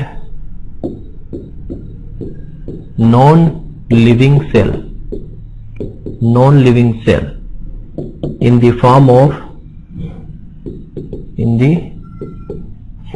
water vapor, in the form of water vapor। ठीक है, मतलब वाटर का लॉस का होना सोइल की सरफेस से या फिर जो डेड सेल है, नॉन लिविंग सेल है, उससे अगर पानी का लॉस हो रहा है तो उसको हम बोलते हैं इवापोरेशन। फिजिकल प्रोसेस है, एक्सटर्नल फैक्टर की वजह से होती है। ठीक, दोनों के लिए एक्सटर्नल फैक्टर काम करेंगे, टेम्परेचर, ह्यूमिडिटी, ये सारा अनकंट्रोल प्रोसेस, इसको हम कंट्रोल नहीं कर सकते। क्यों नहीं कर सकते? सीधी सी बात है, क्योंकि अर्थ की सरफेस से ये प्रोसेस होती है। अर्थ की सरफेस में आप जैसे मान लो ओशन भी आ गया, समुद्र भी आ गया, समुद्र से भी वाटर वेपर के थ्रू पानी ऊपर जाता है, वाष्प बन के ऊपर चला जाता है, भाप बन के ऊपर चला जाता है और फिर बादल बन के नीचे गिरता है। तो वहां उसको हम कंट्रोल कैसे करेंगे? नहीं कर सकते, है ना। ठीक है, तो अनकंट्रोल प्रोसेस, इसको बोलते हैं वाष्पीकरण या इवापोरेशन। अब बात करते हैं ट्रांसपिरेशन की। ट्रांसपिरेशन बायोलॉजिकल प्रोसेस है। ठीक है, कौन सी प्रोसेस है? तो ये एक बायोलॉजिकल प्रोसेस है। ठीक है, रेगुलर प्रोसेस है और इसको हम बोल सकते हैं ये कंट्रोल्ड प्रोसेस है। ये कंट्रोल्ड प्रोसेस है, इसको कंट्रोल कर सकते हैं हम। एंटी ट्रांसपेरेंट यूज करते हैं ना, एंटी ट्रांसपेरेंट यूज करते हैं हम, वाष्पोत्सर्जन को कंट्रोल कर, वाष्पीकरण को वाष्पोत्सर्जन को कंट्रोल कर सकते हैं, मतलब ट्रांसपिरेशन को हम कंट्रोल कर सकते हैं। तो ये कंट्रोल्ड प्रोसेस है। ठीक है, पर यूनिट एरिया में सबसे ज्यादा लॉस होता है वो ट्रांसपिरेशन से होता है। याद रखना, सबसे ज्यादा लॉस अगर पूछा जाए सिंपल वर्ड में कि सबसे ज्यादा लॉस किससे होता है, तो हम कह सकते हैं इवापोरेशन से होता है, क्योंकि अर्थ की सरफेस से हो रहा है। लेकिन अगर पर यूनिट एरिया में पूछा जाए, पर यूनिट एरिया, तो सीधी सी बात है, मान लो हमारी फील्ड इतने में क्रॉप लगी हुई है, तो पर यूनिट एरिया में जो लॉस होगा वाटर का वो ट्रांसपिरेशन से होता है। ठीक है, highest losses in per unit area, याद रखना, highest losses of water per unit area bye transpiration. Transpiration से पर यूनिट एरिया में सबसे ज्यादा लॉस होता है। क्लियर? डेफिनेशन की बात करो तो क्या हो जाएगा? लॉस ऑफ वाटर, वाटर का लॉस होना, loss of water from the living aerial part of the plant in the form of water vapor, in the form of water vapor। समझ में आ गया? दोनों डेफिनेशन में देखो क्या है, ये इवापोरेशन जो है फिजिकल प्रोसेस है, ट्रांसपिरेशन बायोलॉजिकल प्रोसेस है। ठीक है, ये अनकंट्रोल्ड प्रोसेस है, ये कंट्रोल्ड प्रोसेस है। ठीक है, पर यूनिट एरिया की बात करो, पर यूनिट एरिया में हाईएस्ट लॉस जो होता है वो ट्रांसपिरेशन के थ्रू होता है। इसमें एक्सटर्नल फैक्टर, टेम्परेचर, ह्यूमिडिटी, यहाँ पे भी एक्सटर्नल फैक्टर यहाँ पे भी है, याद रखना एक्सटर्नल फैक्टर यहाँ पे सेम रहेगा, यहाँ पे लिख सकते हो ड्यू टू एक्सटर्नल फैक्टर, यहाँ पे भी काम करेगा, एक्सटर्नल फैक्टर यहाँ पे भी काम करेंगे ड्यू टू एक्सटर्नल फैक्टर। ठीक है, ह्यूमिडिटी, क्योंकि जैसे ह्यूमिडिटी कम होगी ना तो ट्रांसपिरेशन ज्यादा होगा, सीधी सी बात। अगर ह्यूमिडिटी जाता है तो ट्रांसपिरेशन कम होता है, तो ये भी एक्सटर्नल उससे डिपेंड करता है। अब वाटर का लॉस अगर सोइल सरफेस से हो, याद रखना, सोइल की सरफेस से या फिर लिविंग सेल की सरफेस से, नॉन लिविंग सेल की सरफेस से हो तो इवापोरेशन है। और अगर एरियल प्लांट के एरियल पार्ट से अगर वाटर का लॉस हो रहा है तो उसको बोलते हैं हम ट्रांसपिरेशन। क्लियर है? याद रखना। अब बात करते हैं कि सबसे ज्यादा वाष्पीकरण जो है, सबसे ज्यादा वाष्पीकरण और वाष्पोत्सर्जन दो चीज है। तो ये क्या काम है? वाष्पोत्सर्जन जो है ये अपना ग्राउंड वाटर जो होता है ना उसको मेंटेन करके रखता है। ठीक है, ग्राउंड वाटर को मेंटेन करके रखता है। कौन सा? इवापोरेशन। और ये ट्रांसपिरेशन जो है, देखो ट्रांसपिरेशन जो होता है बायोलॉजिकल प्रोसेस मतलब प्लांट के अंदर कहा जाता है कि ट्रांसपिरेशन होना बहुत जरूरी है। एक तरह से कैसे आवश्यक बुराई है। कर्टिक्स ने कहा था कि transpiration is a necessary evil बोला था इसने। क्या बोला था किसने? कर्टिक्स ने, कि एक आवश्यक बुराई होना जरूरी है। प्लांट क्या करता है, वो जितना वाटर उसको दिया जाता है उससे 1 से 2% ही वाटर एब्जॉर्ब करता है, बाकी वो ट्रांसपिरेशन के रूप में बाहर निकाल देता है। क्योंकि फोटोसिंथेसिस की जो प्रोसेस होती है ना, फोटोसिंथेसिस की प्रोसेस होती है, अपना फूड बनाता है, भोजन बनाता है, तो ट्रांसपिरेशन होना जरूरी है। ठीक है, तो एक आवश्यक बुराई इसको बोला जाता है। ट्रांसपिरेशन की अगर बात करें हम यहां पे, तो सबसे ज्यादा होता है रेड लाइट में। ट्रांसपिरेशन जो सबसे ज्यादा होता है वो ट्रांसपिरेशन अगर लाल प्रकाश में सर्वाधिक होता है। ठीक है, रेड लाइट में सबसे ज्यादा होता है। ठीक है, ट्रांसपिरेशन जो है रेड लाइट में सबसे ज्यादा होता है, ये याद रखना। तो ये इवापोरेशन और ट्रांसपिरेशन में बेसिक डिफरेंस है। Physical process, biological process, external factor, ये भी एक्सटर्नल फैक्टर है, वो अनकंट्रोल प्रोसेस है। कंट्रोल प्रोसेस है, इसमें वाटर का लॉस सोइल सरफेस या नॉन लिविंग सेल से होता है। यहाँ पे वाटर का लॉस जो होता है एरियल प्लांट का जो एरियल पार्ट है, वायुवीय भाग है, उसके थ्रू होता है। ठीक है, अगर पर यूनिट एरिया में बात करो तो सबसे ज्यादा ट्रांसपिरेशन से होगा, और अगर बात करो तो इवापोरेशन से सबसे ज्यादा लॉस होगा। क्लियर है? अब ट्रांसपिरेशन जो है 3 प्रकार का होता है। अब यहाँ पे हम ट्रांसपिरेशन की ही बात करेंगे। ट्रांसपायरेशन जो है वो 3 प्रकार का होता है, 3 टाइप का होता है ट्रांसपिरेशन। पहला आता है, पहला जो है वो स्टोमेटल। पहला क्या है? Stomatal transpiration. सेकेंड जो है क्यूटिकुलर। दूसरा क्या है? Cuticular transpiration. और तीसरा है लेंटिकुलर ट्रांसपिरेशन। 3 प्रकार का ट्रांसपिरेशन होता है। ठीक है, स्टोमेटल ट्रांसपिरेशन, क्यूटिकुलर ट्रांसपिरेशन और लेंटिकुलर ट्रांसपिरेशन। ठीक, इन दोनों को क्या बोला जाता है? इन दोनों को अगर मैं कंबाइन कर दूं, इन दोनों को कंबाइन रूप से क्या कहा जाता है?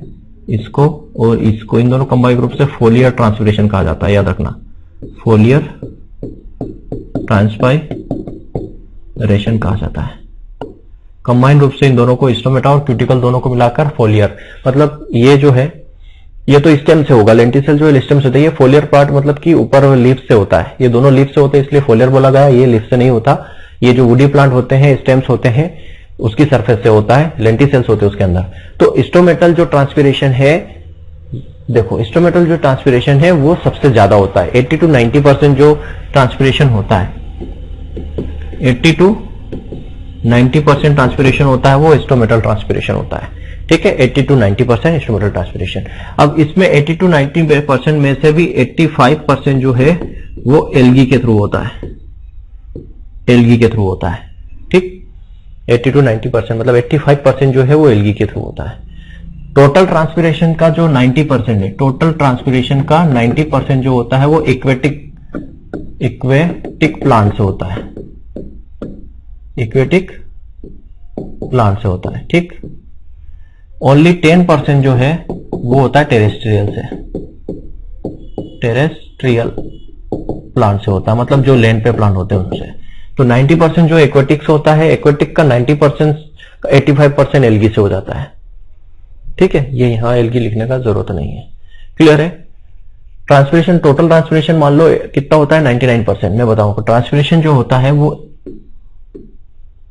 98 to 99% वाटर लॉस होता है ट्रांसपिरेशन के थ्रू।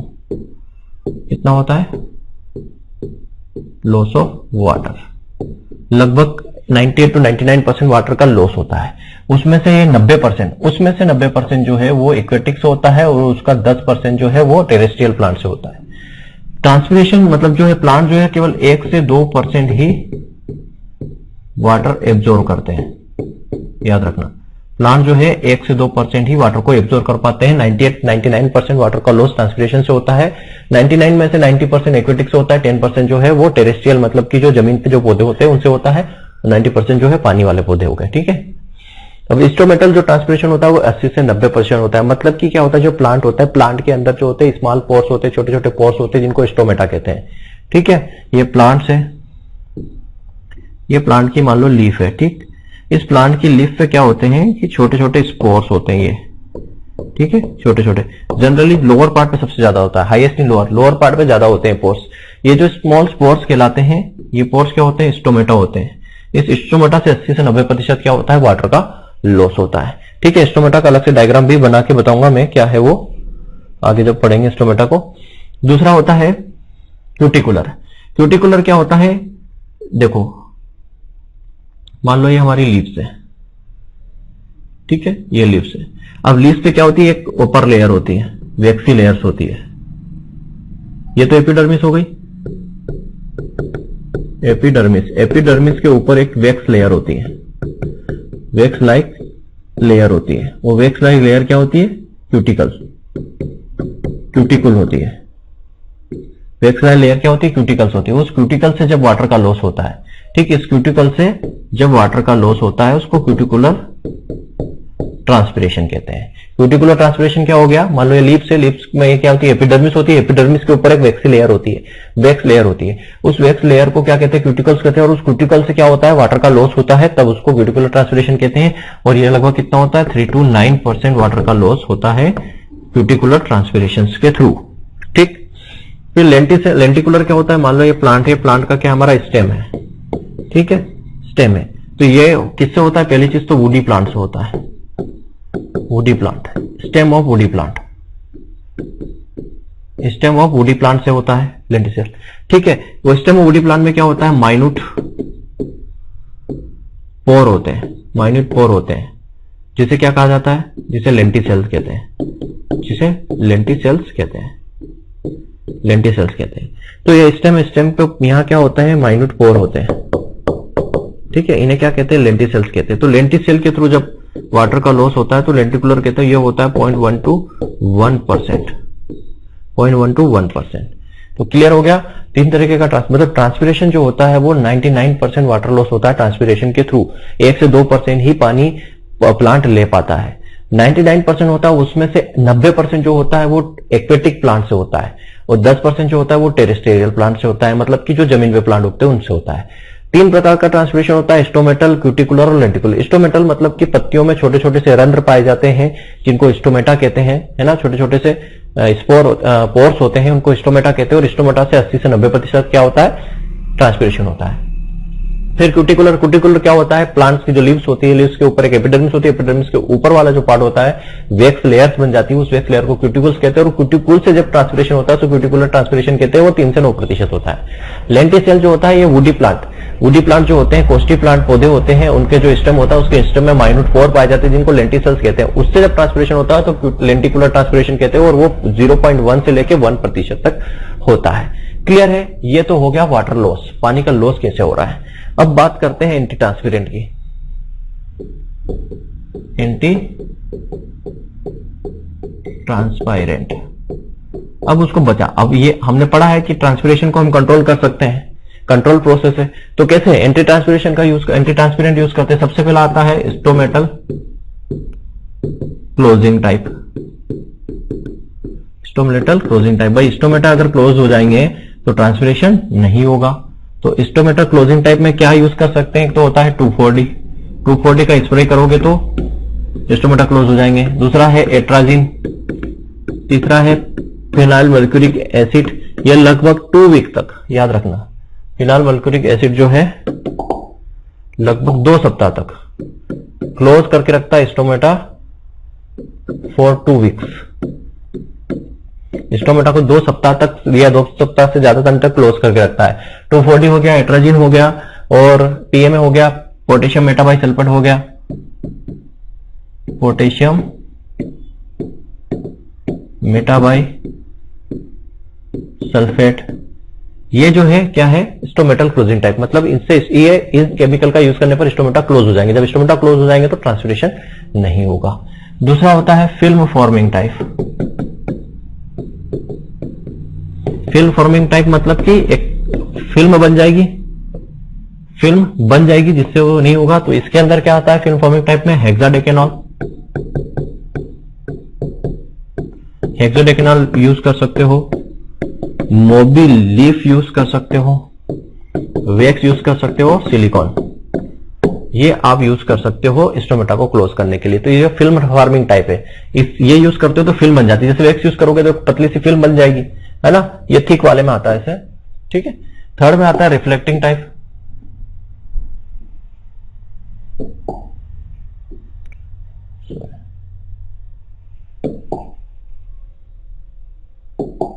थर्ड में आ जाएगा आपका रिफ्लेक्टिंग टाइप।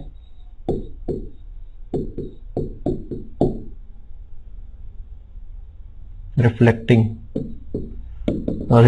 टाइप। अब रिफ्लेक्टिंग टाइप में क्या आ जाएगा, मतलब कि क्या होगा, जो सनलाइट आएगी उसको रिफ्लेक्ट कर देगी, सनलाइट आएगी तो क्या हो जाएगा, वो यहां से रिफ्लेक्ट हो जाएगी, तो उसे केओल लाइन आता है, इसमें आ जाता है केओल लाइन 5% करीब यूज करते हैं। चाइना क्ले आ जाता है इसके अंदर, चाइना क्ले, ठीक है, और केओल लाइन हो गया चाइना क्ले, इसमें लाइम आ जाता है, कैल्शियम के कार्बोनेट आ जाते हैं। इनका यूज करने पर क्या हो जाता है, वो क्या करती है, जो सनलाइट आती है उसको रिफ्लेक्ट कर देते हैं, रिफ्लेक्ट कर देगा तो क्या होगा, ट्रांसपिरेशन नहीं हो पाएगा। फिर आता है ग्रोथ रिटार्डेंट टाइप।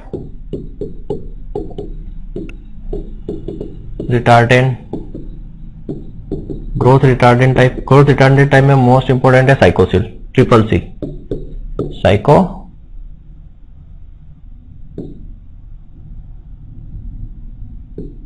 साइकोसिल, जिसको ट्रिपल सी कहते हैं, ठीक है, ये आ जाता है।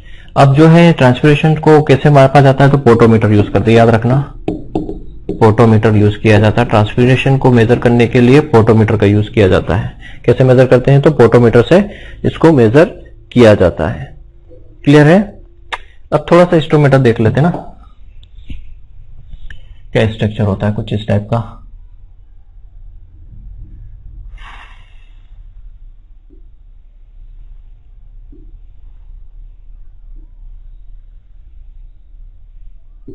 किडनी से स्ट्रक्चर्स होते हैं,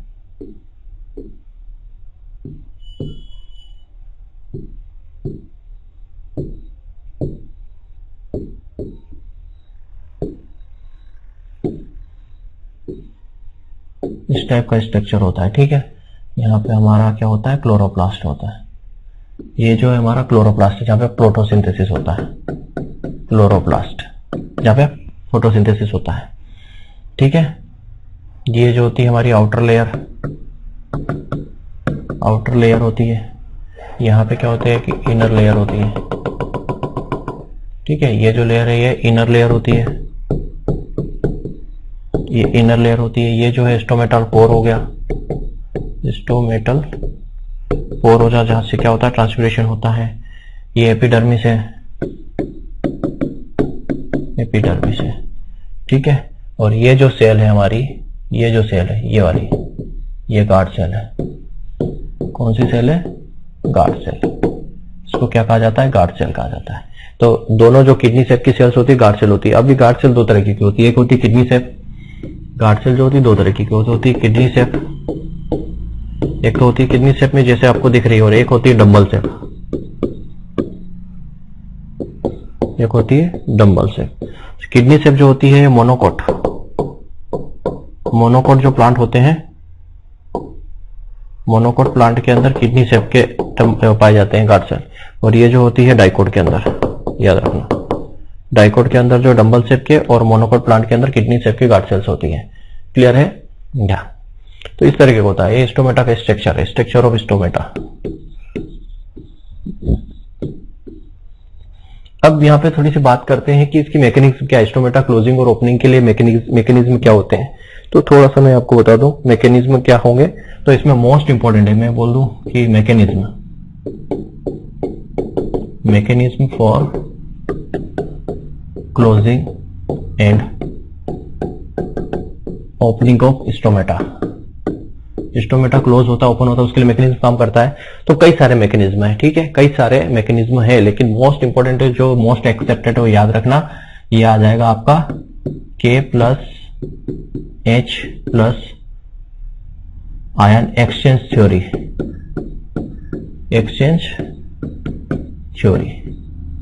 ठीक है। K+H+ आयन एक्सचेंज थ्योरी, ये जो है मोस्ट एक्सेप्टेड थ्योरी है। किसने दी इसको दी है लेविट ने दी थी 1973-74 में।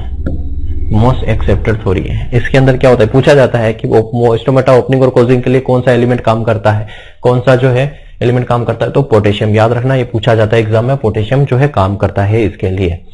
देखो अब जब इन दोनों एक्सचेंज कैसे होता है तो थोड़ी सी कहानी है, मतलब बताने की जरूरत तो नहीं है। देखो क्या होता है, हमारा जो ग्लूकोज बनता है ना, तो उसके लिए क्या काम करता है, पीईपी एंजाइम काम करता है।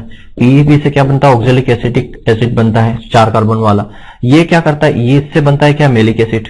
क्या बनता है, मेलिक एसिड बनता है। इतना हमको पता है, हम आगे पढ़ेंगे फोटोसिंथेसिस में। मेलिक एसिड बनता है। अब यहाँ पे मेलिक एसिड जब बनता है तो यहाँ पे क्या होता है, ये K+ और H+ दोनों बनते हैं। तो ये मेलिक एसिड इस K+ के साथ काम करके क्या बना लेता है, K-मेलेट बनाता है। K-मेलेट बनाता है। K-मेलेट बनाता है तो यहाँ पे कौन सी प्रोसेस, एंडोऑस्मोसिस काम करती है। एंडोऑस्मोसिस काम करती है और स्टोमेटा जो है ओपन हो जाते हैं। स्टोमेटा जो है ओपन हो जाते हैं, ये प्रोसेस काम करती है। ठीक है, इसको क्या मिलता है, एटमॉस्फेयर से कार्बन डाइऑक्साइड मिलती है, CO2। ठीक है, इसको एटमॉस्फेयर से क्या मिलती है, कार्बन डाइऑक्साइड मिलती है। फिनॉल पायरुविक एसिड जो होता है, फिनॉक्सी पायरुविक एसिड होता है, उसको एक्सोलिक एसिड अम्ल बनाता है जिससे मेलिक एसिड बनता है। मेलिक एसिड पोटेशियम के साथ काम करेगा तो K-मेलिट बनाएगा और इसमें एंडोस्मोसिस की प्रोसेस होगी, स्टोमेटा ओपन हो जाएंगे। क्लोज कब होते हैं, देखो ये तो ओपन वाली कंडीशन है कि ओपन होंगे। क्लोज कब होंगे, देखो क्लोज कब होंगे, क्लोज का बता देता हूं कि क्लोज कब होंगे। यहां पे क्या करेगा, एब्सिसिक एसिड एंजाइम काम करेगा। ये एब्सिसिक एसिड एंजाइम क्या करेगा, एब्सिसिक एसिड एंजाइम क्या करेगा, ये K+ और H+ का एक्सचेंज नहीं होगा। ठीक है, not exchange, not exchange, exchange नहीं होगा यहां पे, तो K-मेलेट नहीं बनेगा। K-मेलेट नहीं बनेगा तो क्या होगा, यहां पे क्या करेगी, एक्सोऑस्मोसिस की प्रोसेस काम करेगी। एक्सोऑस्मोसिस की प्रोसेस काम करेगी तो यहां पे स्टोमेटा क्लोज हो जाएंगे। ठीक है, एब्सिसिक एसिड, एब्सिसिक अम्ल काम करता है। तो यहां से भी क्वेश्चन बनता है कि क्लोजिंग के लिए कौन सा हार्मोन रिस्पॉन्सिबल होता है, एब्सिसिक एसिड। एब्सिसिक एसिड क्या करता है, K+ आयन को H+ आयन से एक्सचेंज नहीं होने देता। जब एक्सचेंज नहीं होगा तो एक्सोऑस्मोसिस होगा। एक्सोऑस्मोसिस होगा तो क्या होगा, स्टोमेटा यहाँ पे क्लोज हो जाएंगे। पर मेनली क्वेश्चन क्या पूछा जाता है कि स्टोमेटा क्लोजिंग और ओपनिंग के लिए कौन सा एलिमेंट रिस्पॉन्सिबल है, तो पोटेशियम। ठीक है, इतना आपको ध्यान रखना है।